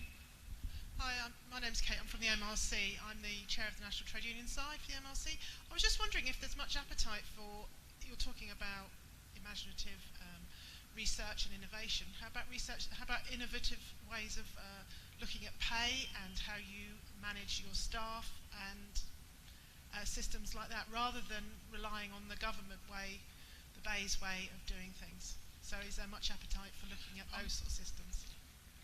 That's a very good question. And I generalise it much further, which is that we're UK Research and Innovation, and our job is that we, as it were, we fund research and innovation in business, we do it in universities, we do it in research institutes. You're quite right. We do actually need to do it, research and innovation, internally as well. And actually we need to understand what works in terms of research and innovation. And I think that I'll maybe hand over to Jennifer in a second to say something about that. But yes, I mean, I think that we do have to think about that. Clearly, we can't pretend that we're not in the public sector, but it is possible to innovate in the public sector, and I do think we need to think about that. I do think we need to think about flexible working, and if we're going to have proper equality, diversity, and inclusion, then that's about the culture of the work environment, and that's something we need to look at for ourselves. And so I think it's a really good question. I do think we have to be innovative, but as it were, that innovation can't mean doing something that is so utterly, as it were, alien to the public service that would cause problems. But I think within that we still have quite a lot of flexibility. Jennifer, maybe you'd like to comment as well. Yeah, sure. Just a couple of points. I mean, I completely agree with Mark that we should be and will be innovative, and that wherever possible that innovation should build on any evidence base we can find. I think it also has to come from all of you, actually. So you're asking the question of the panel, and we're leading the organizations, and we have to lead by example, and I'm really excited to have the opportunity to do that. But I can do that best in my council if you're all talking to me and saying what works for you, what are challenges for you, and bringing those to me, because I don't know what the world looks like from your perspective. I don't know what some of the blockages are that you're experiencing unless you actually talk to me. And I think I hope my other exec chair colleagues would say the same. And so that's not to say ask for whatever you want and we'll try to deliver it, because obviously we're all working within certain parameters and certain constraints and so on. But we will try to work it out with you, what would be an innovative, a useful, a good way through whatever challenges you are facing, or whatever ideas you have that you've seen somewhere else that work better than what we're currently doing. We certainly are not omniscient, and I wouldn't claim that the evidence base is there for everything that we'd like to do. So please do, the communication has to work both ways, and we will absolutely endeavour to make that work for all of us, I think. Right, as Mark said, we will respond to every question. There are literally hundreds here. Apologies if we haven't answered the particular one you want. There is a lot of questions on pay. There's a lot of questions on employment things. So I'm conscious we've got to answer them. Can we take a 10-minute break, please? And then we'll be back for some great work under Jennifer and some of the other chairs. Thank you to the panel.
Okay, so I'm sorry, I know it's been a bit rushed, but I think it's time to bring everyone back because I know that we're in that awful position of standing between people and lunch, which I don't think is the best place to be.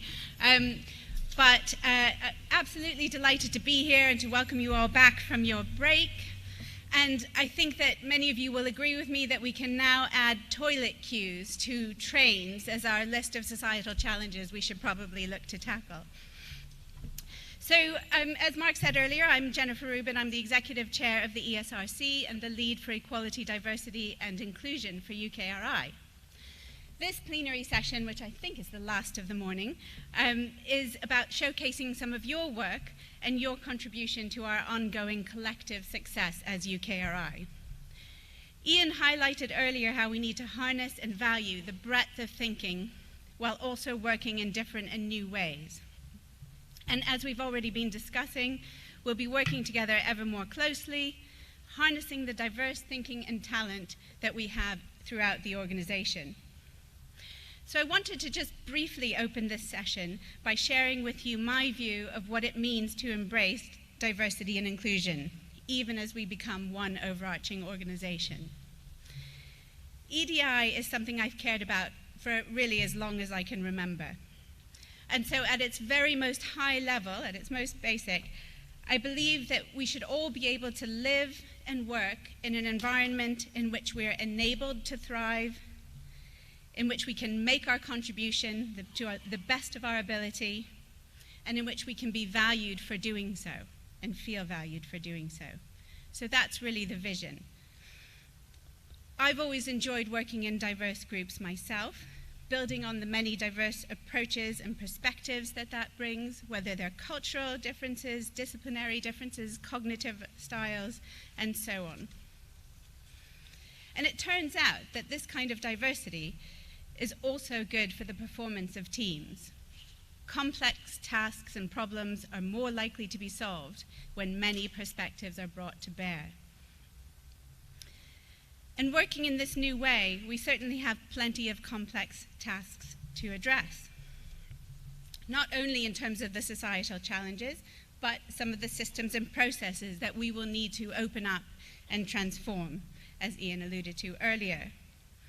And I'd like to see where and how we can open up some of these systems and processes from an EDI perspective as well. For example, can we have greater diversity on peer review panels? I'm sure we can. And on councils? How can our recruitment processes draw in people who welcome and who bring in themselves new approaches? Well, I'm not going to dwell on all of that now because we're at the beginning of this journey. We are going to work together to find ways to do those things and far more besides.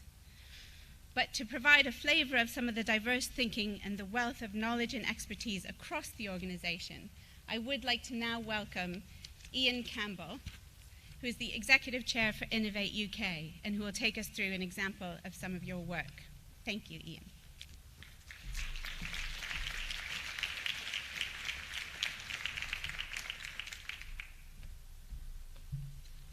Good morning, everybody. For those of you that don't know me, I'm Ian Campbell. I've been in post as the Interim Exec Chair for Innovate UK for approximately 4 weeks. It's a pleasure to be here and a pleasure to introduce the Faraday Battery Challenge as part of the Industrial Strategy Challenge Fund, which is really a government programme to develop cost-effective, high-performance and low-weight recyclable batteries. It's important that we have a focus for this, so the automotive sector provides a great focus with the government's pledge to have full electrification or zero carbon emission vehicles by 2040. So the time is now to try and leverage our strengths in batteries. I believe the lithium-ion battery was developed or invented in Oxford in 1980. Trying to nurture our research in that area to drive products into a market that could be worth £5 billion in the UK by 2025, but more notably £50 billion across Europe. The challenge has been led by Innovate UK and the Engineering and Physical Sciences Research Council on behalf of UK Research and Innovation. And it really has two important communities that it's connecting: the Automotive Council and researchers within the energy sector and that are really concentrating on energy storage and energy use using novel chemistries. But why focus there? As I think we're all aware, in recent years, the automotive industry has secured a real resurgence in the UK, and we want to leverage that. There's 163,000 people currently employed in the automotive industry in the UK, and their biggest challenge is the electrification of vehicles and to produce batteries that are small enough, with high enough capacity to power cars for the next generation of electric vehicles. But also at the same time, we have a research community that are looking for new ways to coordinate their work to develop new battery technologies. And this really is a collaborative approach across many disciplines, chemists, material scientists, and engineers, and applying their novel solutions to the problems around energy storage. So one of the questions was, if we're going to develop energy storage solutions, where should we start? And really starting with the automotive sector is probably the most important because of the challenges of creating vehicles that can travel far enough distances at sufficient speed to make our journeys as comfortable as they are today.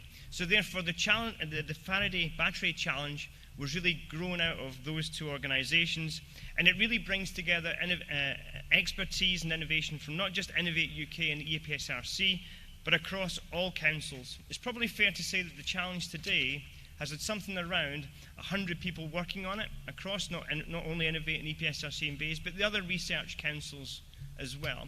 So with my life sciences background, what I can write about battery technologies is rather limited. However, I've got the pleasure of introducing to the stage both Catherine Magnay and Jackie Murray, who have brought their expertise, their enthusiasm, their energy and their passion to drive this challenge forward, and really undertook getting it off the ground earlier in this year. So can I please invite both Catherine and Jackie? Thank you very much.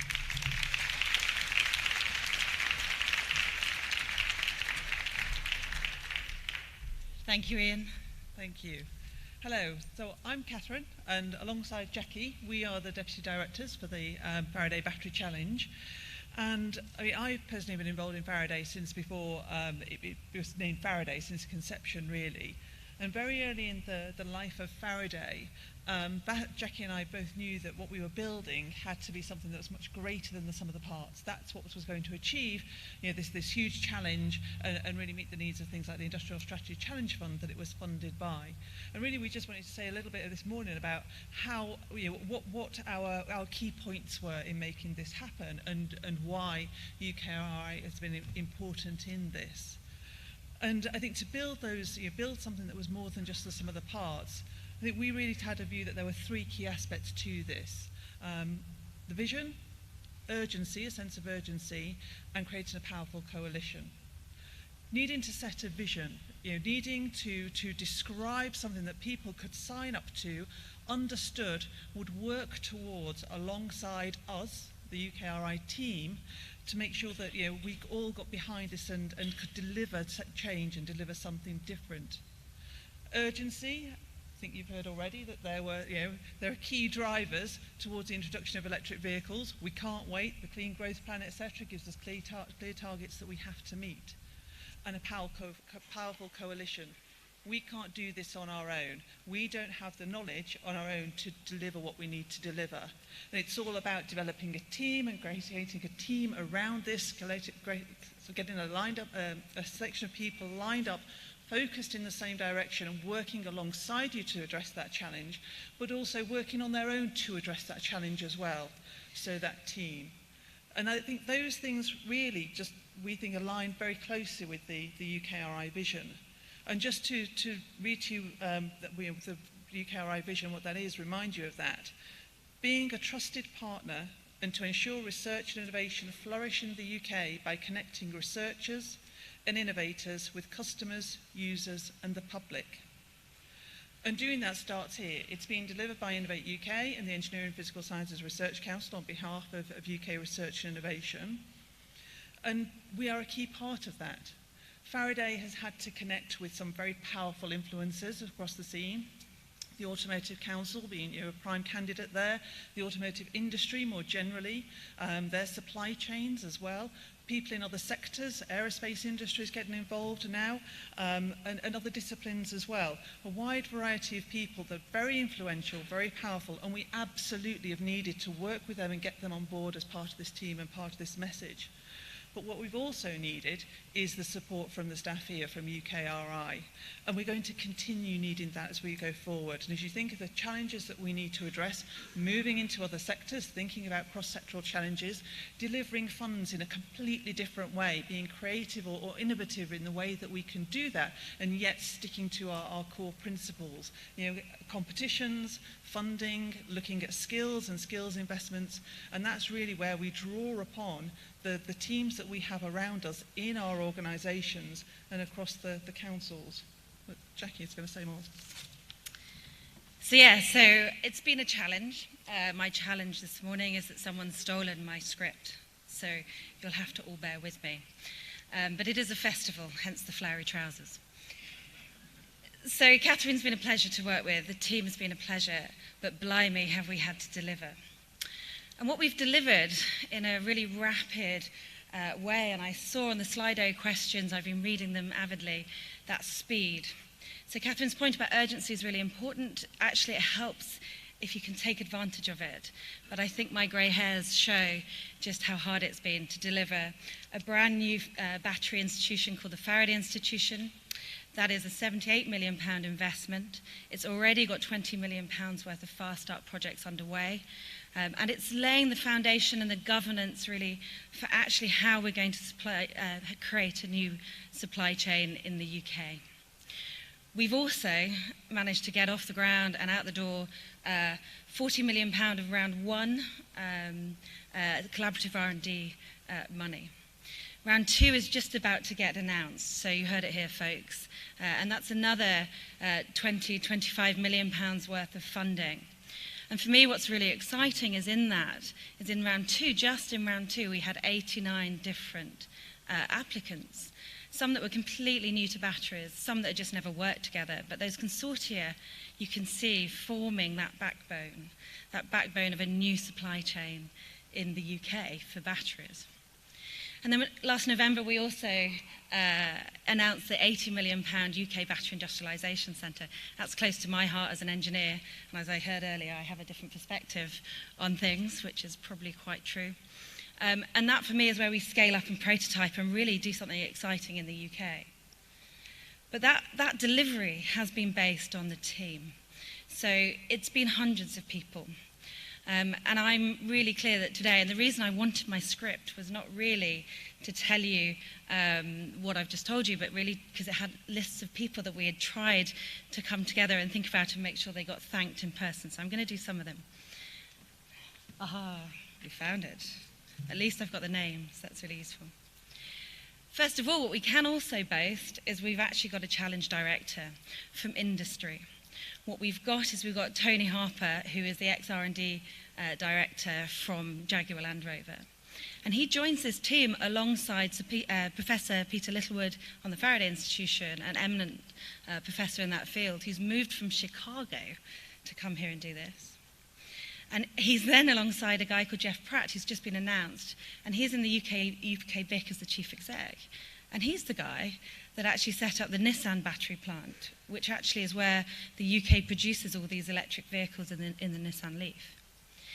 So we are so keen, Tony, Catherine and I, to recognise that actually we're probably at the bottom of the pile. We're trying to hold up this big thing and help everybody else deliver. So it's really important I do mention some people. So I really wanted to make sure that the core team were mentioned by name. So I'm looking at Catherine to make sure I don't go astray on this. We have Anna Wise, Neil Ryan, and Luke Davis. Thank you. God, I knew I'd be rubbish at this bit. And they've really helped shape and deliver this program. I want to thank Pila Sepulveda and Siri Mugala. They facilitated the program. And they've kept us on goal and provided that framework that gives us a bit of rigour, which we always need. From comms, we've had Tim Warne and Joe Enderby.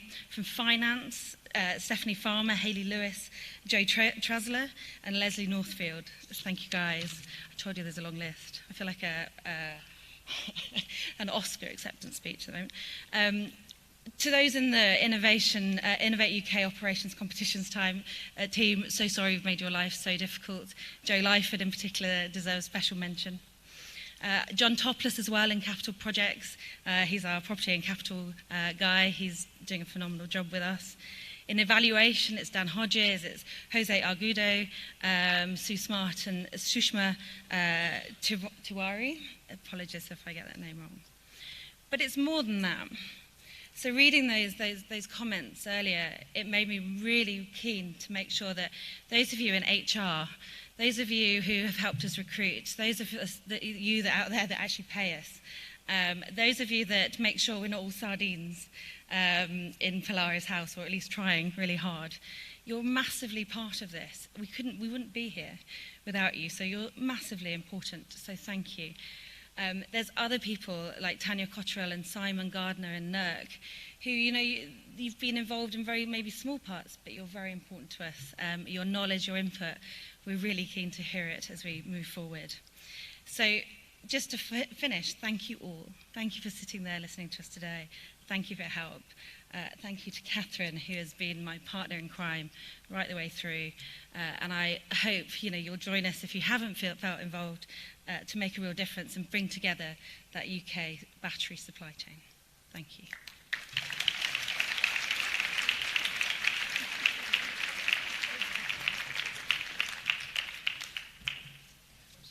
So I hope we now feel that we're a little bit more informed as to the complexity of pulling together these great challenges. At this time, I'd also like to introduce Melanie Wellham to the stage, who's going to introduce another environmentally friendly challenge that faces us all in looking at how we build enzymes to degrade plastics. Melanie. Thank you, Ian. So for those of you who don't know me, I am Executive Chair of BBSRC, Melanie Wellham, and I just want to talk a little bit about probably one of the biggest media splashes that's come out of discoveries that's been supported by UKRI funding in the last few months. And this was a story about a plastic-eating enzyme which really hit the headlines across the world in April this year. This piece of research was studying an enzyme which was isolated from a bacteria that was found to be growing in a landfill in Japan, and that landfill was full of plastic waste and plastic bottles. So what these researchers wanted to do was to actually study that enzyme to understand how it was enabling that bacteria to live under those quite extreme and unusual conditions. This was a really interesting international collaboration. It involved 3 different countries, 5 different institutions, and was supporting researchers both in the UK and in the US. And BBSRC was contributing funding to the UK team, and the National Science Foundation in the USA was supporting the wider research effort in the US. It was also interesting because it crossed disciplines. And it brought together structural biology research, but also capability in the form of some very specialised infrastructure at the Diamond Light Source at Harwell. And it brought also together people working in the area of industrial biotechnology who were very interested in applications of enzymes such as the one that they were actually studying and how this could really start to make a difference in the world. And it was very interesting and very timely, actually, that when the UKRI board visited Harwell in January, one of the pieces of science that featured was the work that had been carried out there to look at the structure of this novel enzyme. And John McGeehan, who is the lead investigator on the UK side from the University of Portsmouth, was there talking about his discovery, a plastic-eating enzyme. John Kingman, the chair of the UKRI board, thought that this was a fantastic story, said, why aren't we publicising this and making the most of it? John McGeehan said, I need my paper to be accepted first, as is kind of the standard practice for science, peer review. But certainly we knew at that point that when it was, that this was an opportunity to really showcase some of the work that UKRI has been supporting and will do in the future. So what was the discovery? So they discovered that the enzyme that allowed these bacteria to live in these quite extreme conditions had evolved so that it could degrade polyethylene terephthalate, or PET, which is, I'm horrified to see the number of plastic bottles actually that are around the room that are probably composed of this plastic. It doesn't degrade in the natural environment, but this enzyme enables the bacteria to degrade and eat that PET plastic. They also discovered that this enzyme can degrade other types of plastic, including PEF, which is polyethylene furan 2,5-dicarboxylate. My chemistry has not gone amiss, which is actually a bio-derived replacement for PET. And so it opens up the whole possibility that actually, rather than these plastic bottles, carpets, clothing languishing in landfills for years, we now have some tools that will enable us to degrade these plastics and to be able to reuse them. And this is a massive problem, as we know, and we will hear a little bit more about. So we've kind of got the building blocks. And actually the team were able to demonstrate that they could make this enzyme that degrades the plastic even better. But what we now need to understand is how we can actually scale that up so that it can be used as a novel, a new way, a new solution to this plastic recycling problem. So it's about scale up and industrialization, and that's the work that needs to be done in the future. I think this is a fantastic example of interdisciplinary international collaboration. And I'm going to invite Colin Miles to tell us a little bit more about how BBSRC has been involved in this and how we've enabled this story to actually reach across the world so that people can understand the value of UK research and innovation. I'll invite Colin onto the stage now. Thank you.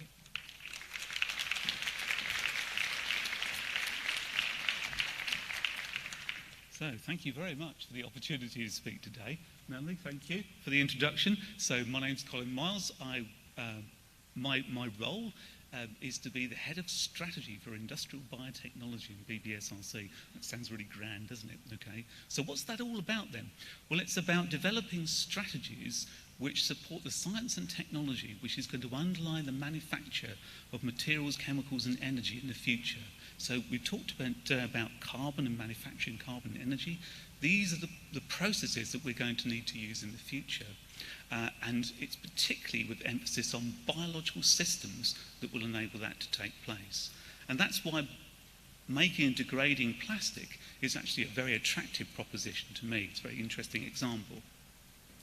So this particular area of research was really directly controlled and relevant to the type of work that I'm undertaking.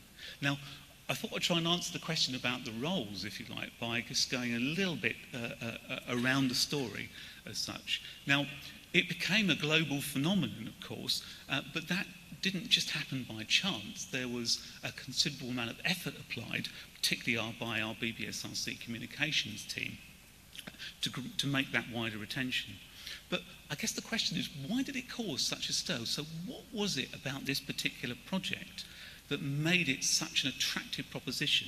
And why did news stations around the globe try and pursue people like me to give interviews to talk about why this was important?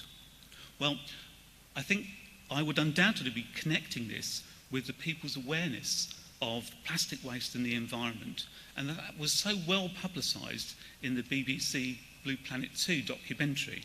And I imagine that's probably the strongest reason why there was such a level of interest. And of course, it did bring about the question, what are we going to do with all of that plastic waste? Not just in the oceans, but around on the planet generally. Now, I think the discovery of an enzyme that was capable of depolymerizing or breaking down that plastic, which provides a very nice solution, if you will, a potential solution for a very environmentally friendly way of recycling. And in the paper, there's described a series of experiments where they attempt to change the activity of the enzyme. They succeed in doing so, but not in quite the way that they were thinking at the time. But what it does show, of course, is the potential of that enzyme to be improved, to have its performance improved over time, which means it does have the potential to be used as a plastic recycling enzyme. Now, I think that also caught the media's attention, and consequently the public was very interested in the type of work being undertaken. Now, that also happened at the time that our investments through UKRI were reaching a potential where we were talking about the ability to manufacture at a large scale biodegradable plastic and bio-derived plastic, as well as the emergent area of interest in the Industrial Strategy Challenge Fund on zero plastic waste. So there were lots of reasons why this story converged to make it a really important and actually a global phenomenon. Now, you asked the question of what was my role in all of this. Well, I guess my role was quite a small one, really, but I like to think it was quite an important one too. So I tried, when I was approached about the story and asked about how we might present this to the media, it was suggested that we would be, that this is the potential solution, if you like, to international plastic pollution problems.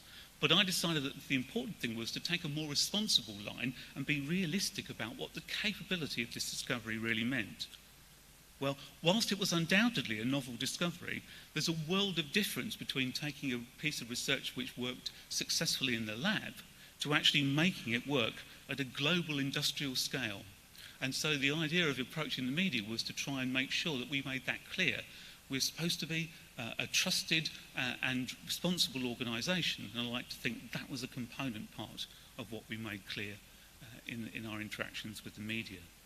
Now, not only do we experience serendipitous studies in the lab, and the redesign of the enzyme and the accidental discovery of an improved form was one example of serendipity, but there's also a story here about serendipity in terms of our approach to the media. So we, like many things in a complicated world, teamwork is an essential component part of the success. Now, the story itself was developed by Jules Granville and her team in BBSRC's communications team, but we also had successful engagement with the Diamond Light Source communications team as well. And that was aided and abetted and supported by the UK Research and Innovation communications team too. So a big thank you to all of the people who were involved in those collective teams. There are two other elements of thanks that I'd like to give as well. In the actual support of the grant proposal itself when it came in, and how it was successfully peer-reviewed and the resources allocated to it, so the work could be undertaken in the first place, we'd like to thank the BBSRC grants teams involved in that, particularly those in Committee D who did all of the hard work to bring this proposal to bear. And then finally, I'd like to say a little thank you as well to the people involved at Diamond Light Source. So these are the beamline scientists, those people who make sure that the experiments work and the data is collected, processed, and we benefit from the structures that they generate. They've made an important contribution here, and I'd like to thank them very much as well for their work. So I hope that's given you an understanding, an idea of where we've made a difference. Thank you very much, everyone.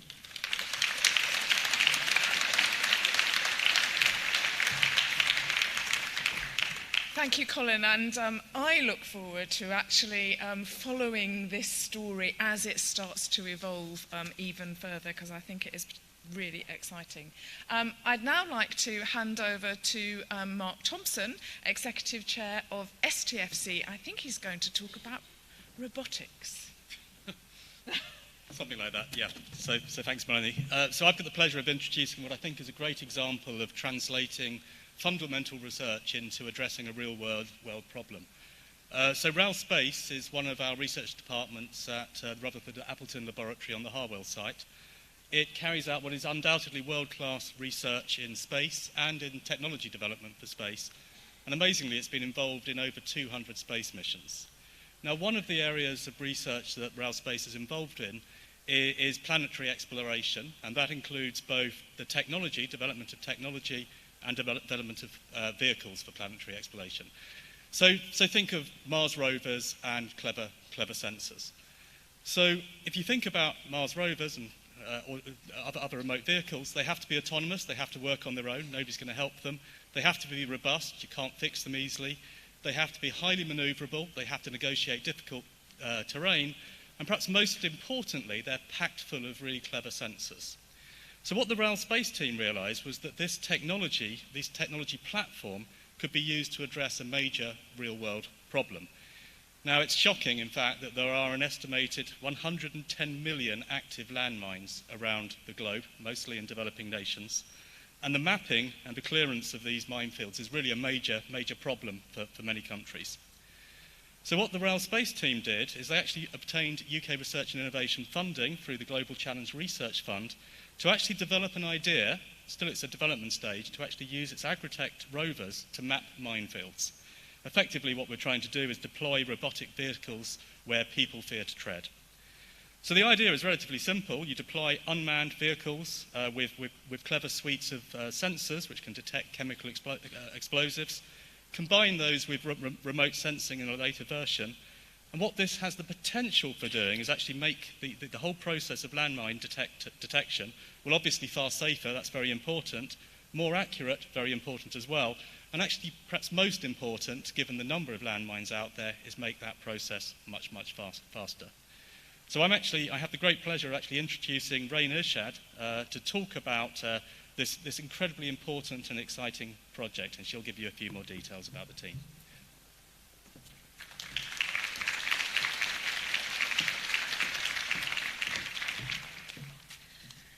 Thank you very much, Mark. So this all began a few years ago when I was lucky enough to be in Cambodia. And I found that there were live minefields in amongst their major tourist destinations, and also right next to where children were living and playing. And that really stuck with me. A couple of years later, I took over the robotics group at RAL Space. And our team there had developed these small, lightweight rovers for agriculture. So these are based on technology we developed for space, for the validation and verification of planetary rovers. But I realized that they'd be the ideal platform for detecting landmines. Now, this project is a RAL Space-led collaboration that brings together colleagues from Fardulis Robotics and Cranfield University to define a multi-platform sensing system for landmine detection. So our unmanned aerial vehicles would come in, they would map the area, and they would detect chemical signatures of explosives. This would then provide initial information for our rovers to come in on the ground and detect the mines. That information would be relayed back to demining teams to clear the area. This is an amazing opportunity for us to apply our space technology in a way that impacts communities on Earth. And a major goal of this project is engaging those communities on the ground in Cambodia, Laos, and Vietnam. And we haven't had the opportunity to work in international development before. And it can sometimes be difficult to demonstrate how important space exploration is to communities back on Earth. And this is a clear example of what can come out of the work that we're doing. So, a fortuitous side effect, if you will. Plus, the adaptation of the technology that's needed for this project can again be fed back into our space instruments to further improve them. So, for example, an ideal application on this side is resource detection for mining of asteroids or the moon. So there's constant iteration happening there. As you'd expect, this is a multidisciplinary project, bringing together experts in systems engineering, in mechanical design, robotics, and international development. We have a fantastic group of people with a diverse set of technical skills, and they have a proven track record in delivering robust, reliable robotic platforms for hazardous environments. I'm very excited to be leading this project. And it's also a great opportunity to thank the team, so Stephen Kay, our technical lead, and Wayne Tubby, our mechanical engineer, for their invaluable contribution, their enthusiasm, and their support. Our legal and financial experts, Nicola Gotthard, Joanne Metcalf, and Caroline Gore, have also been instrumental in setting up the project, as has our project controller, Derek Vokins. So thank you to all of them, and thank you to you for listening.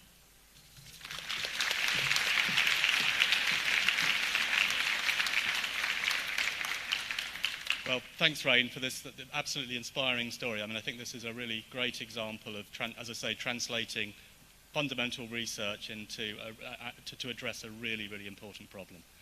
So on that note, I'll hand back to Jennifer.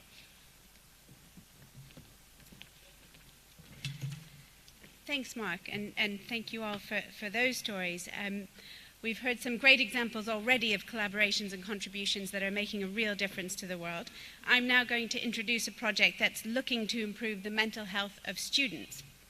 This is an area that you'll all be aware, I think, has received considerable attention recently. Previous research has tended to investigate mental health in UK undergraduates, and understandably so. It's widely acknowledged by the sector that there's also a problem in the postgraduate research population.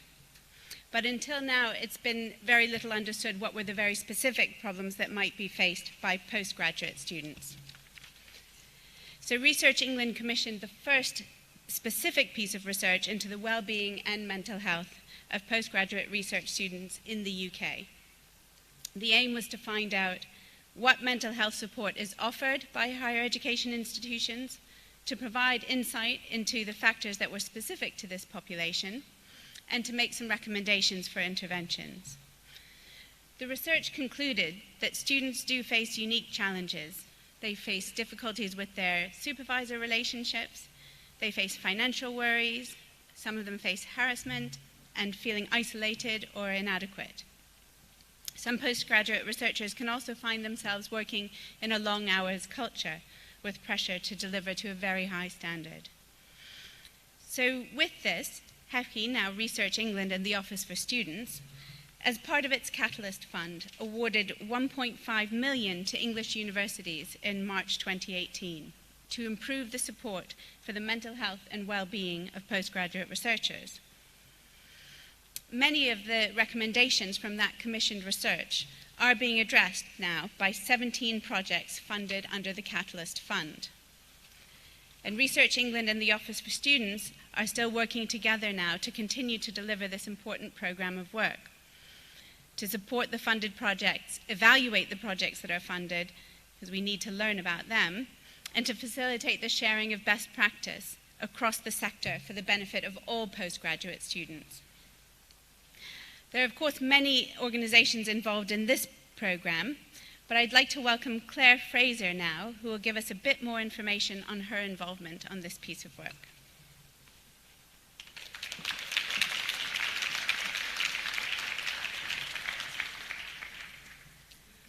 Hello, everybody. Thank you so much, Jennifer, for the introduction. So my name's Claire Fraser. I'm a Senior Policy Advisor in Research England. And Research England has a few roles, one of them notably funding English institutions. But also we aim to engage with universities and understand the universities and what practice they have, and also then use that understanding to drive policy and to drive change. So one of my pieces of work, alongside some of my other policy areas, is to work in terms of policy on postgraduate research students. And it was clear to us, and actually one of my predecessor, who might actually be in the audience, she's now working at BBSRC, spotted this problem that actually undergraduate student mental health and well-being is not well understood, but there's some focus on understanding the problems and the issues that students face. But actually, we know very little about, specifically in the UK, about the problems that postgraduate research students are facing. And so what we did was we commissioned the piece of work from VTI, and quite early in that process we determined that more should be done, and more should be done immediately. So the HEFCI at the time, obviously we're now Research England and the Office for Students, HEFCI at the time set up a Catalyst Fund, which was a fund of 1.5 million, which has been allocated to 17 projects based in universities in England, which address some of the problems which actually the report is raising about social isolation, harassment, the relationship with that supervisor being so key to the mental health and well-being of those students. So a lot of my role in this, actually I'm in the position where I've picked up this piece of work. I haven't been involved from the off, but now I'm kind of developing and shaping going forward what we can do to share some of the best practice that's coming out of the work that we're doing. But a lot of that is about the communications that we have. So what we're doing at the moment is we're setting up some, facilitating some workshops with the 17 projects that are funded so that they can spot where they're trying to address the same issues and they can share some understanding and the early findings from the projects. So we're helping the institutions to talk to one another. But we're also commissioning some evaluation work which will aim to kind of test whether the fund itself met its aims and objectives, but then also to share some of that good practice for those institutions that bidded and were unsuccessful in the bid. And so we want to help the whole sector, and we want to create something useful for institutions in the UK, but also much more widely than that, to help this student population. So I suppose thinking about kind of the people that were involved in this work, which is why I'm here to talk to you today. We've already heard that we've had collaborations with organisations such as Universities UK, Student Minds, which is a charity, and there are lots of people working in this space. So part of our role in terms of deciding where to fund was to set up a panel, and that panel of experts decided which projects to fund. And the VTI project that we commissioned had a steering group as well, and that steering group was filled with experts in this field and people who are kind of delivering support services to students all the way through to creating and developing policies in Universities UK, such as the whole institution approach to mental health and well-being. So I specifically wanted to thank some of my colleagues and colleagues across UKRI. So they're the people I'm going to mention, name drop now. So Kate Turton, who I've already mentioned, who is my predecessor, it was one of her ideas to focus on this piece of work. So thank you, Kate. I don't know if you are in the audience, I won't make you stand up. And then I'd like to thank Stephen Hill, who's the Director of Research Policy in Research England, and Steph Lynch, who is now on secondment within UKRI, who was delivering quite a lot of the work working with VTI on the commissioning project. I'd like to thank Jo Jenkinson, who's the Head of Capability and Skills at MRC, who was involved in the steering group for the project on the VTI work.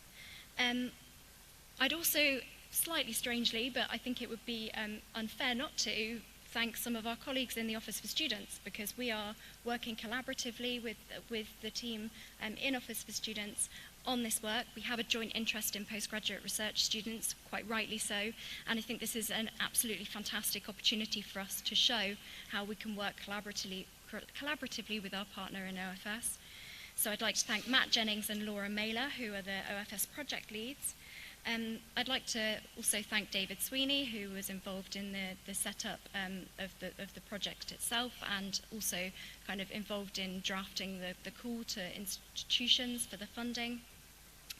I'd like to thank Tamra Jones, who was actually previously at NERC, but she's now the Research England Communications Manager, and she's been enormously helpful in terms of publication of the report that VTI completed.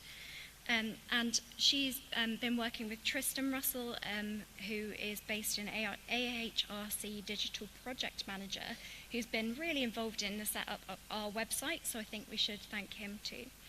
I've got obviously lots of other people involved, so people from finance who are funding the institution's projects. Also my direct colleagues Jeff Hill and Louise Wall, who will be helping me in the ongoing evaluation of this work. And finally, I actually spoke to the Research Careers Network across UKRI earlier this week, and we're hoping to work together in the project going forward as well.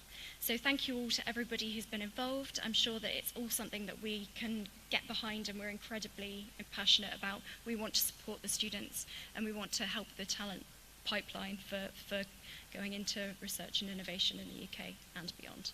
Thank you for your time.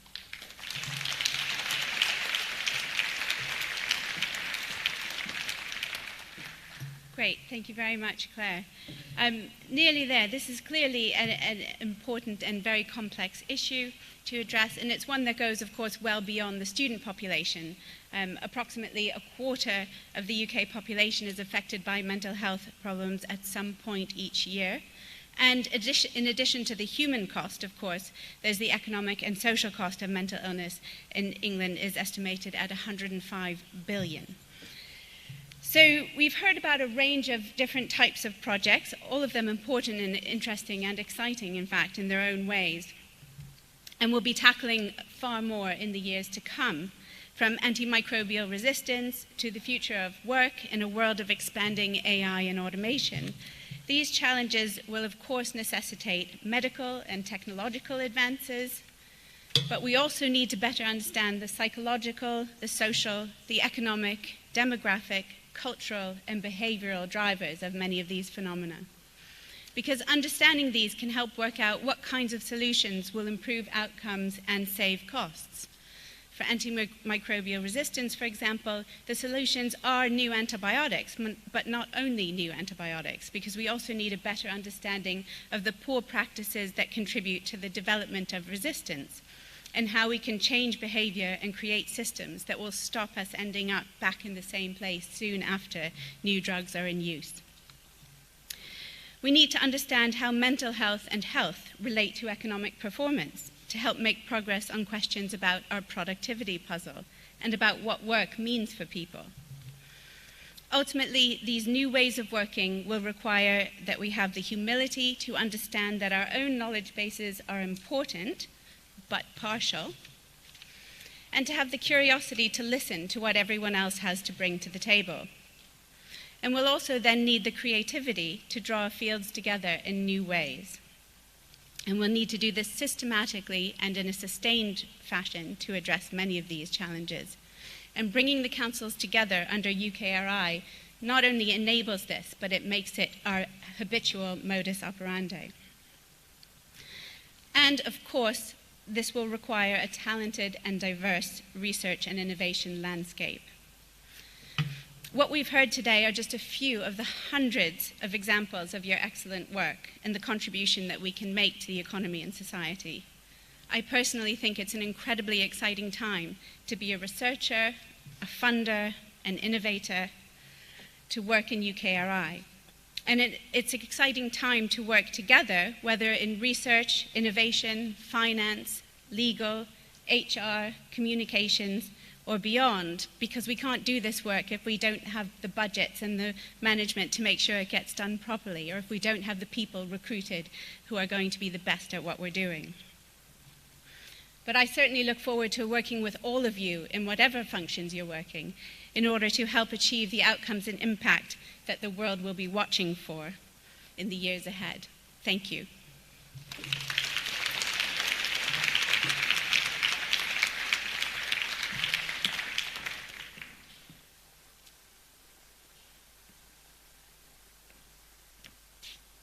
Right, this is the last presentation. I'll need about 5 minutes, so please bear with me because there's some really great, fantastic photos to show you. We've seen some fantastic examples of the work there as well. The battery technology is enormously important, and on plastics, and I'm not even going to try and say what it was, Melanie. Clearly, I've got to sort out the queues in the canteen and sort out the coffee cups as well, so I'll do that. But I hope it's brought home to you some of the fantastic values that are being demonstrated. And on that subject, I'm now going to announce the winners of the UKRI-wide photo competition, where we've invited people to send in photos. We gave a brief. Lovingly, you've interpreted the brief in a nice, broad way. There were 63 pictures have been sent in. They have been peer-reviewed and judged by an independent cross-council committee. And the 4 winners, and we'll congratulate them all at the end of the 4 if we can. The winner for innovation is Chloe Hayward from the Industrial Biotechnology and Bioenergy team in BBSRC for her picture of a light bulb blossom. And she says that my image represents the UKRI value of innovation, with the light bulb representing the generation of novel ideas, both scientific and also strategic, in relation to funding innovative initiatives. And the flower inside the bulb representing new ideas are able to blossom and grow. The flower also represents the beauty of nature and plant biology, which relates to the council I work for, which is fantastic. For collaboration, the winner is Helen Dewberry from the UKRI India office. That's fantastic. And she's done a picture of an Indian lock. And she says, one of UKRI's priorities is to nurture our many international collaborations. The UKRI India team works to unlock partnerships and support UKRI through Indian collaborations. Moving on to integrity, it's actually her colleague in the UKRI India office, Daniel Shah, who has sent in this picture of, I think it's the Trimurti. This is a 6th century giant stone statue displaying 3 aspects of Shiva as one entity. So for Daniel, this signifies our unity while retaining our distinctive characteristics, and that came up in questions, reflecting that we are now more than the sum of our parts. And finally, for excellence, the winner is Jasmine Rennie from the UKRI Future Leaders Fellowships team, and she's done her picture of perfect balance and stability. Excellence can come in many forms. How the skeletal structure of this mighty whale is held securely in place by each individual wire, creating the perfect balance and stability for it to float gracefully above the millions of people who come to see it in all its raw and natural glory. To me, this image in many ways shows how each individual piece to this structure can come together to form excellence. And that is a fantastic thing if you're in the Natural History Museum to go and see. It really is quite incredible. So well done to everyone. Thanks to everyone who's also submitted. Thanks to the judges. We're not going to get people up on stage now, but we're going to be in touch regarding your prize. And this is the sort of thing we, and as the executive, want to spend more time getting more things fed back from you. So, look, just as a roundup, we hope you found today useful. We hope that you have learned from it. I think there's been plenty of questions, and we clearly will answer all of those questions. I think there's been lots of good stuff from Mark's presentation about really why UK research and innovation now is the right moment. Now is a moment where research and innovation really can power the industrial strategy, and we will need to be pioneering and creative in all sorts of ways. I think we heard, we need to do more with STEM. We need to do more on equality and diversity and inclusion, and there's lots of things that we can work on. For those of you who have time this afternoon to go to the exhibition or the sort of festival, I think you'll see some absolutely fantastic things there. We've got all sorts of spin-outs and our close partners showcasing work. We've over 50 people showcasing everything from antibiotic resistance and robots to sustainability, music composition, and biodiversity. So thank you to everyone in the team for making this happen. Thanks to Mariki and her team of some 50 volunteers who have helped to make the day and what it is. Our speakers and everyone in the Change networks who have helped to shape and deliver the conference. But thank you to all of you attending, whether in person here or in the institutes or the centres, wherever you are. If you didn't have a chance to ask a question or get an answer today, please keep putting questions onto Slido. We will answer them. But thank you very much and enjoy the afternoon.